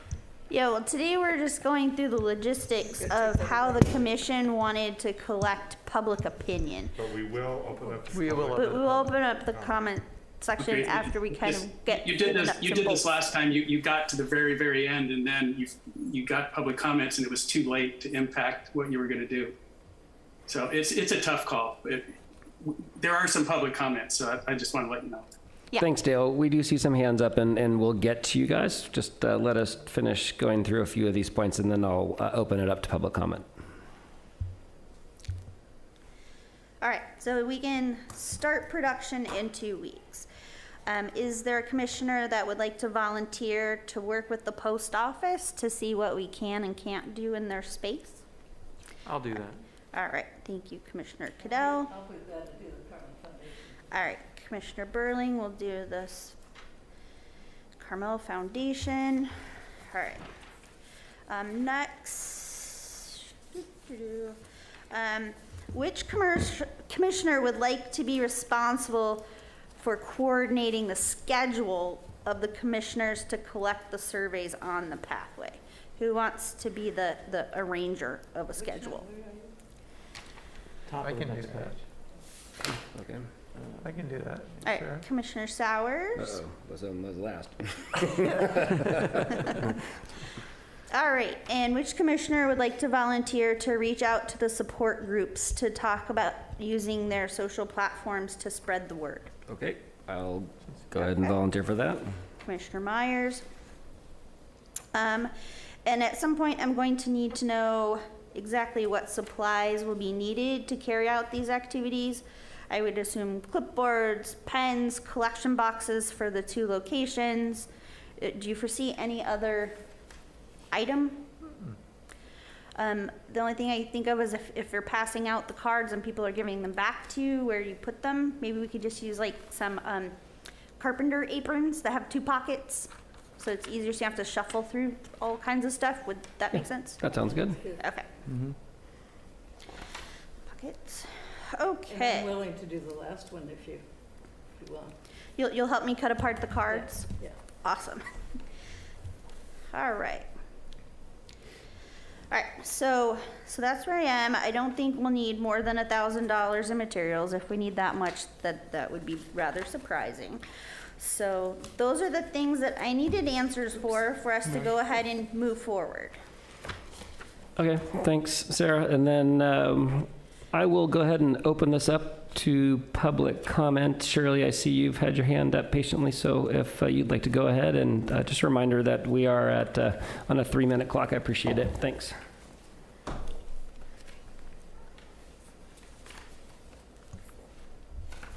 Hi, good evening. Thank you very much. You know, for way too long, the tail has been wagging the dog on this issue, so I appreciate that you're going to bring the dog back into this discussion and try and sort all of this out. This process to determine the demonstrated need of new benches on the pathway is not to be taken lightly. I know a lot of people have brushed this off because who doesn't like to sit at the beach and on the pathway and contemplate life? But this is about a broader issue about what do we want our pathway to look like, and according to the guidelines that are now in place, it will be a permanent decision. So I look at this component of the survey, and I'm a little concerned about the question. The motion that was made and passed by the Planning Commission gave specific instructions for a full vetting to come up with the recommendations for the number and placement of any, if any, additional benches are decided to be installed. At this time, and before the survey is implemented, I wonder if it wouldn't be appropriate to define what a full vetting looks like so that the public understands clearly that this survey is only one small component that will be considered in your final recommendation to the Planning Commission. With regard to the proposed survey, a different question could obtain more actionable information. The goal is to better define demonstrated need. So why not ask, while walking on the scenic pathway, have you ever not been able to find a place to sit when you wanted to? If yes, please answer the following to the best of your recollection. Was it on a weekday, a weekend, at sunset, approximate location on the pathway, and then have comments? That way we could get added information that could influence the placement of new benches where they might actually be used. While the motion did not, the Planning Commission motion did not specify reviewing the guidelines for the benches, I am struggling, after I've done a lot of research on this, how the Forest and Beach Commission can give a detailed recommendation without looking at new guidelines that are specific to scenic pathways. So I would ask you to, at some point in the future, give that some weight. I'm hopeful that the Forest and Beach Commission will finally sort this out by developing logical and complete guidelines written for the scenic pathway, and by weighing many components, not only a public survey, to determine what is best for the scenic pathway. Thank you. Thank you, Shirley. And Dale, did you care to have a comment? I don't see your hand up. No, it's hard to follow Shirley, so I'm gonna let her take the lead on that. I think she did a fine job then. Okay, thank you. Is there anyone else from the public? Teresa, I see that you've taken your mute off, so I'm imagining it. Oh, where'd you go? Oh, yep, there you are. Okay, hi. Yeah, I got a new computer. I couldn't figure out how to raise my hand, but can you see me and hear me? We can see you and hear you, yes. Gotcha, okay. Good afternoon, Commissioner Myers and fellow commissioners and staff. In regards to the sample survey, I'd like to address two areas. Most importantly, inclusivity and accessibility. I think the issue of inclusivity and the need for benches along scenic pathway that are more accessible to people of varying physical abilities and that are congruent with ADA recommendations has been raised at past Forest and Beach and Planning Commission meetings by myself as well as other members of the public. Forrester Davis also raised the issue of inclusivity at last month's Forest and Beach Commission meeting when discussing the survey. As I mentioned at last month's meeting, only about half of the current benches meet the ADA guideline of seat height of 17 to 19 inches. And the two chairs that are closest to the one disabled parking space, the two benches are like 27, 29 inches. They're super high. They're hard for anyone to sit on. So along those lines, I would request that the Forest and Beach Commission and city staff consider adding a second question to the survey that addresses inclusivity and the need for more ADA compliant benches. A question such as, do you believe there's a need for more ADA compliant benches along Scenic Pathway?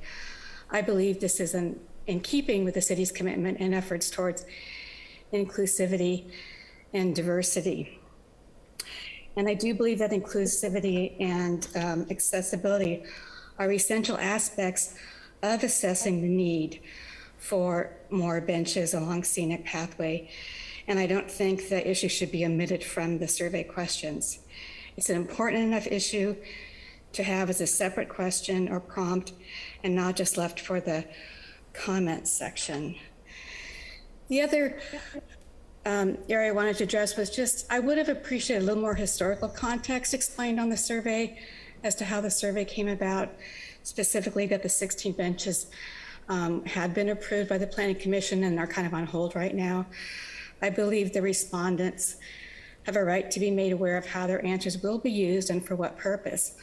Ultimately, whether or not the Planning Commission will uphold its original approval of the 16 benches or seek some type of compromise. And I'd like to end on a positive note. I hope the Forest and Beach and Planning Commissions, the public and staff will look together for creative solutions and compromise during this process. Thank you for your time this afternoon. Thank you, Teresa. Is there anyone else from the public who would care to make a comment?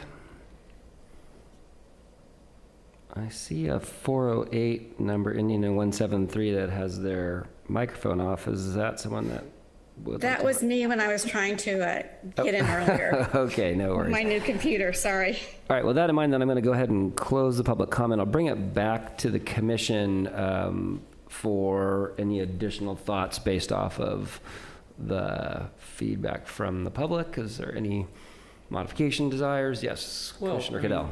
A thought. We could ask two questions. I guess the question I have is, you know, the ADA imposes certain obligations going forward. I don't think the fact that we have benches that are not ADA compliant means we need more benches. It may mean that over time, we need to, when we renovate, rehabilitate, replace benches, we need to be sure they're ADA compliant. I don't know what the ADA imposes on the city if we have half of our, I mean, not every bathroom in an airport or a football stadium or whatever is ADA compliant, or school, or an office building. So the reality is, I don't think the ADA requires that we have every park bench be ADA compliant. It may make sense and it might be valuable to target the 2 park benches, pathway benches that are near the disabled parking spot, and make sure that they are ADA compliant. I find it hard to believe that we got any bench. I mean, 27 inches is about the height of this desktop, this counter at the council table. You know, but you know, maybe it is. If it is, then that's something that over time could be targeted and replaced. But Shirley Moon's comment, I mean, and this goes back to Commissioner Burling's point originally talking about the language, and we can change our minds if we want on what the language should be. She gets, I think, her questions get directly to the point, which is, have you ever had a time when you wanted to sit at a park bench on Scenic Pathway and you were unable to find one available or empty? And if so, when and where? And what I do like about that is that it does target if there is a particular area. We're not talking about the entire 1.1 miles or 1 mile scenic. We're talking about specifically, is there a problem at the bottom of Ocean, for example, or at the bottom of 13th? There isn't anything at the bottom of Ocean. That's well, and so maybe that's, yeah. But if you ask that question, then you are more likely, as opposed to a sort of general, do we need more benches on the Scenic Pathway? I do like that more targeted approach, and it elicits it by starting with the, have you ever looked for one and couldn't find one empty? Have you ever wanted to sit down and couldn't find an empty park bench? And if so, when and where? That's a more meaningful piece of information for us, I think. So I would consider that. I'd welcome an opportunity, I'd welcome an opportunity for Shirley, if she wouldn't mind, just rereading the way in which she posed her questions. And, would have been, it's unfortunate that we didn't have that ahead of time so that we could have been reviewing that as we were considering, but at this point, we still certainly could consider some language. I see that she's on the line. I don't know, maybe oh, good. I see she's lit herself up. So hopefully, would you mind, Shirley, rereading the questions the way in which you posed it so that we could further consider that? Yes, I said, while walking on the scenic pathway, have you ever not been able to find a place to sit when you wanted to? And then the follow-up to that was, to the best of your recollection, was this on a weekend, a weekday, at sunset, approximate location on the pathway, and then any comments? My goal with that, which is your goal as well, is to really narrow down where some additional benches might really be useful, and not just stick benches where they aren't needed. I bet you got all that right. It's been recorded. I just listened to the recording. So Thank you, Shirley. I think logistically, I can lay that out. It'll have to go from a postcard to a half a sheet, but I think we can do that quickly with a series of check boxes. So I think we can make it happen if that's what you want. I think we could. I think you can fit it on this. There's some space on this. I think our comment section could be significantly smaller, and I think we could turn this into perhaps the first question is just do you think there's a need?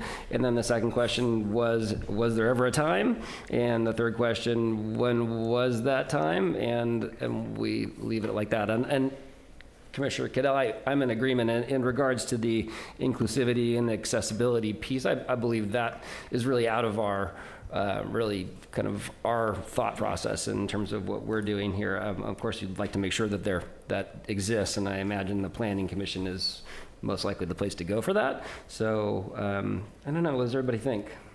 I think as long as on the postcard, if we could kind of have the questions on the front side and then something on the back, because people like to. This is all, they're going to be very focused on the front thing, and they're not necessarily going to turn it over. And I think if we kept it to the front, and then if there's a comment section in the back, then I think with a thank you and whatever, I think that'll make it, again, the idea is something simple, right? Should we put over, do you think, on the front so they know that? We could. I mean, I'm just concerned But- that, But Sarah, Yeah. you could move the seal to the corner, to the Yeah, I left-hand can make corner. that small. I Move can the use it "we black want to and hear white. from you." Yeah. I would strike the second paragraph, why does the city want my opinion? I don't really know that matters. I mean, we're going to be distributing this. Right. It's going to be at the post office. It's going to be at Carmel Foundation. People will answer or they won't, but I don't know that is really necessary.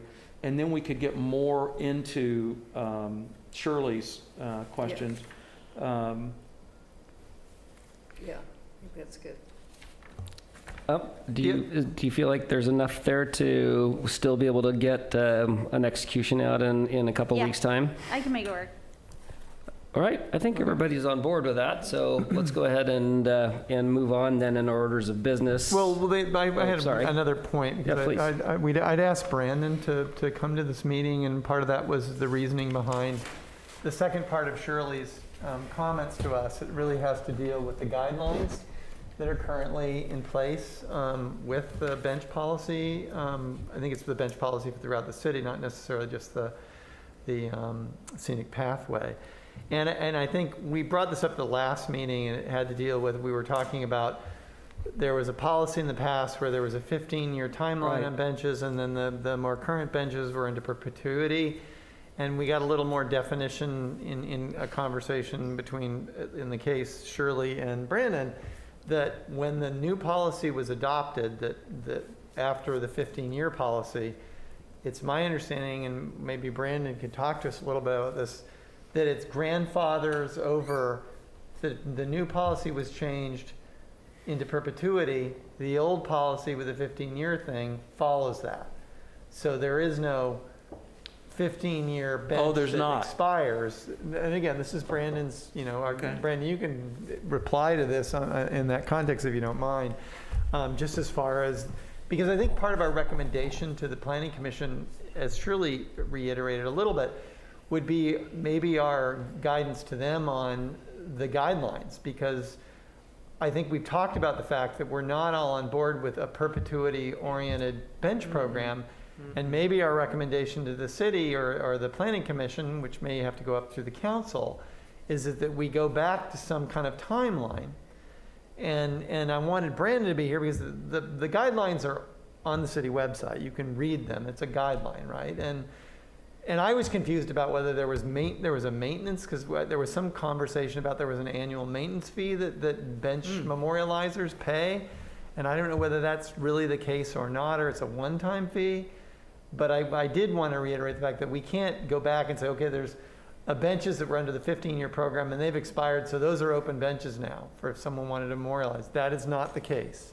Any bench that's, and why don't you talk about it, Brandon? Commissioner Sowers, I mean, I think this is an important piece of consideration when it does come time for us to make a recommendation. But considering time today and that this wasn't part of our agenda and part of our discussion, I'd like to push that off until our next meeting. And I certainly appreciate that time from you, Brandon, and to learn more about it. I just feel in respect of others and what else we still have left on our agenda, if we could table that, I think that'd be the best course of action. So sorry, you won't be able to participate in that unless you'd like to. Right over there. I'm sure I'll. Well, I mean, I get it. He's actually going to come every week. That's what I said. Sit over there. And do the proposals. Hey, I'm interfacing with the post office. The only reason I brought it up was because we did bring it up the last meeting. We'd asked Sarah to do some historical research. Right. And, obviously, as a part of a caveat to that, there really isn't a need to go back because that policy is no longer relevant. Right. So there's no reason to go back in that history. So. Okay. I get it. Well, thank you. Let's go ahead and move into the Forester's report, please. Well, just one more question while we're on the Okay. benches. The commission had stated that they wanted to organize a tour of the pathway to look at the benches. Do you want that to be scheduled for the next month meeting? I'd like to be able to do that at everyone's convenience, so you can schedule it and put a couple dates out or a couple options and just tell people this is when it's going to be and Okay. get everybody to show up. Okay.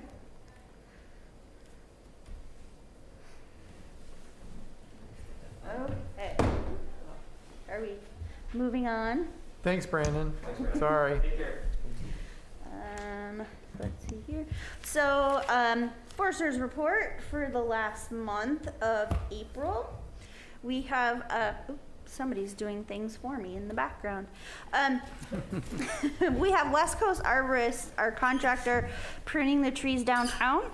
So far, they've gotten through, in April, 336 of those prunings, which is awesome. We're doing lots of preventative work. I'm not sure, maybe you want this one instead?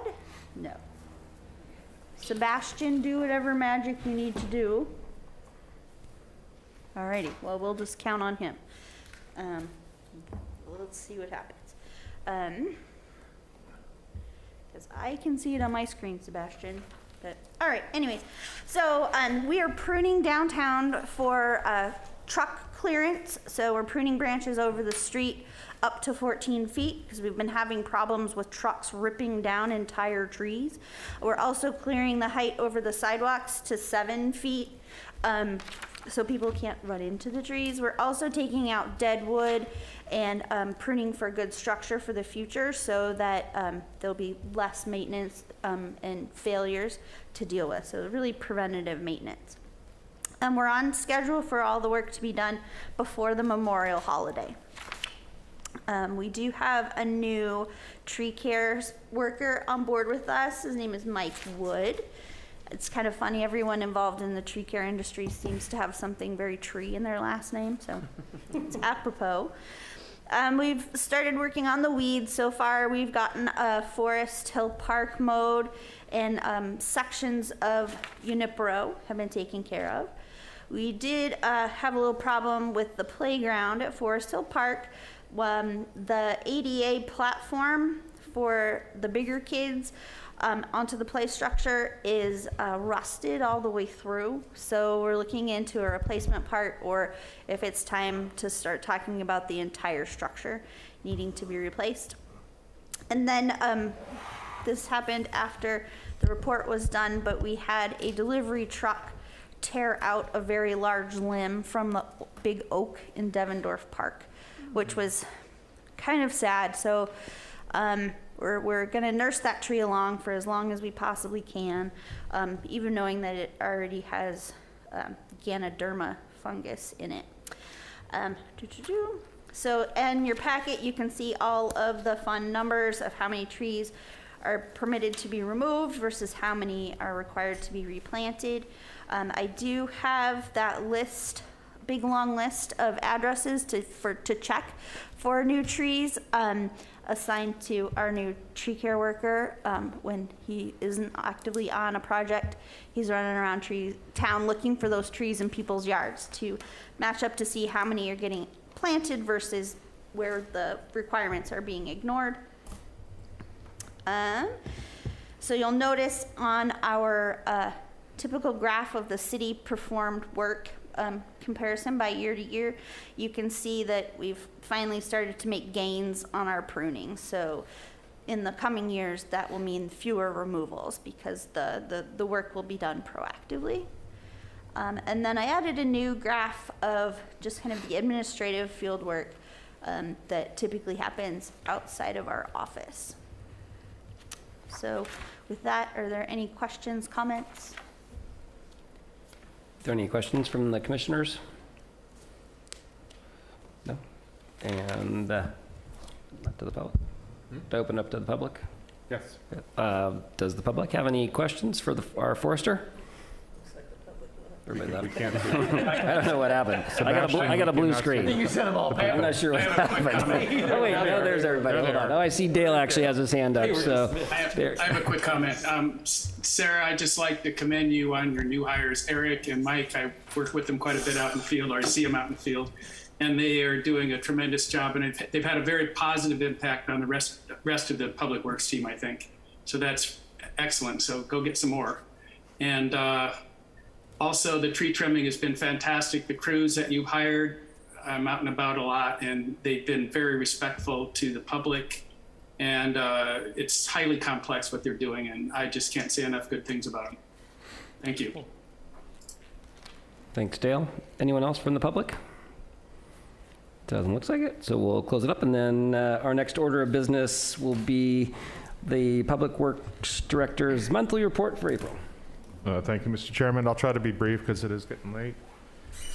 First item is City Council actions related to forestry, parks, and beach issues. At the April meeting, there's really nothing to report. At the May 2nd meeting, which was last week, two things. Can I just ask you though about the April 5th? Did they actually, there's going to be a stop sign on April on the 7th? Yes, there's going to be an always stop. That is weird. It was reviewed by the Traffic Safety Committee. We looked at accident data. There are problems. It doesn't. There's some violations of. I drive it every day, so. Yeah. No, it needs to be done. I supported the idea. Go ahead. Okay, sure, no problem. Okay, so May 2nd, two things. The council approved a $160,000 contract increase to West Coast Arborists. So now we can pay them for the work that they're doing downtown. So that's nice. And the council accepted the $150,000 CAL FIRE grant with the Urban Forest Management Plan. That was a big win for Sarah. That's good. Win, Sarah. Bravo. For forestry, parks, and beach-related capital improvement projects, as you think you know, we've been busy with the council preparing our list of projects for the new upcoming fiscal year starting July 1st. The four most relevant things, other than the climate things we talked about earlier, we have some $35,000 for the North Dunes to continue the biological monitoring. We believe there'll be some donations for the split rail fencing along San Antonio and Ocean Avenue to define boundaries there and to prepare interpretive signage that we've been wanting to do for years. We have $150,000 for the coastal engineering report. Commissioner Sowers is You should co-write that. You should check it. Definitely want to be a part of it. We'll get you to check it. Mission Trail Nature Preserve, the 3 drainage projects at the south end of the preserve near Rio Road. There's drainage pipes, there's some grading, there's a little elevated walkway. So that's $142,000 to do the construction this coming up fiscal year. And we have $25,000 in Sarah's budget for beautification projects. So if Carmel Cares or Garden Club or, need some help on a specific project, we can pay for some materials, or we could do additional enhancements to the meeting islands on Ocean Avenue, those types of things. But it's meant for really for downtown. Let's see.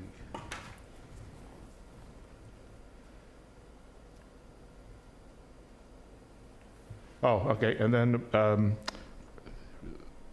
I believe it's the Friends of Mission Trail Nature Preserve and Carmel Cares. They're working together with an architect who's designing on a pro bono basis the Laiolo pedestrian bridge. This is at the north end of the Doolittle Trail. So it's in design now, and we're hoping that would go forward into construction. There's permit issues there, so we've already started the environmental permitting process as part of the other projects at the south end of Mission Trail. So we're trying to kill 2 birds with 1 stone. Also, we have a new project for next year. It's concrete street repairs, which is not really the purview of Forest and Beach.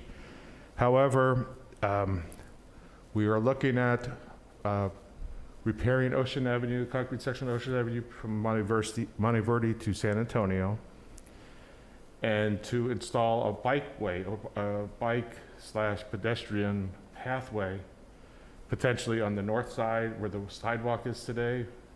Potentially split, one side's bike, one side's pedestrian from the other side of the street. Don't know yet, but there's intersection issues along the way. But there's already some preliminary sketches about how to incorporate that as part of the project. It would require a general plan circulation element amendment, because right now the east-west connection really is supposed to have been on 8th Avenue. So this would be a change to put it on Ocean Avenue. So we think that's a better route to go. But again, very preliminary.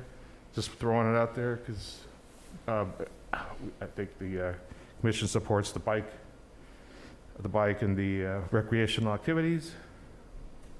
I think that's it for. But a bike path on Ocean Avenue? It wouldn't be on the lane itself. It would be off to the side. One idea is on the sidewalks. You know how that's offset? Yeah. One idea is to change the perpendicular parking to parallel parking. We'd lose some parking spaces, but use that for pedestrian. Space, yeah.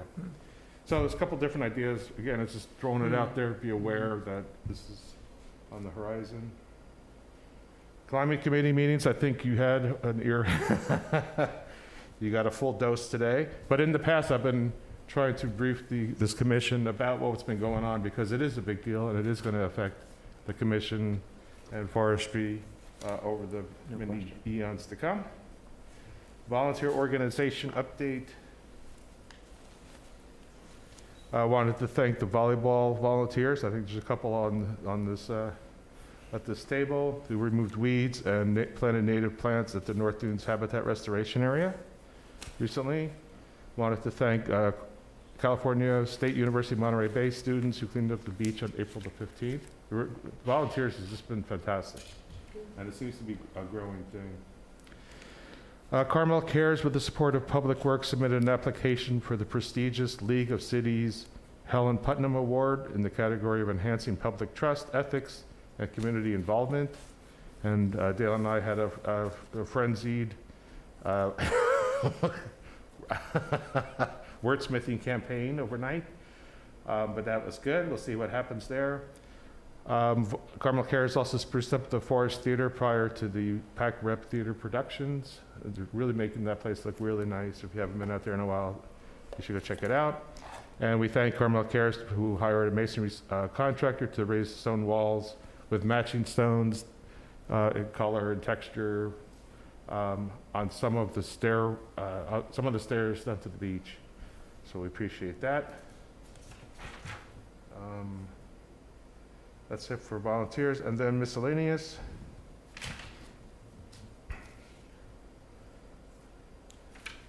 Acacia was trimmed at the Delmar parking area platform, exposing a world-class view of Carmel Bay. If you haven't seen, have you seen that? So that was, Anya's kind of oversaw that work. So that was well done.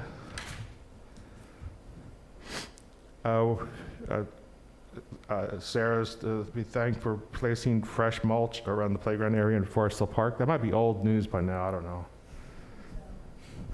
And then Commissioner Sowers knows this, but we obtained contractor quotes to spread sand, beach sand, over the exposed sandstone areas through Del Mar and by the volleyball courts.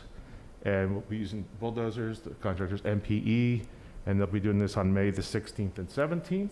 Where do you get the sand? I'm sorry? Where do you get the sand? Mother Nature. Where they can Do you find it. just move it from other places on the beach?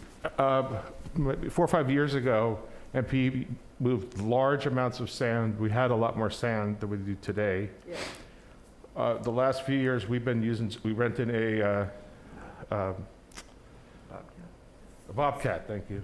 A Bobcat, and we refer to it as a Band-Aid. It's a temporary repair. We know it's going to erode. People walking on it by the erosion, sand, the water, the wind, it erodes. So that's been a small Band-Aid, and it's really looking rough.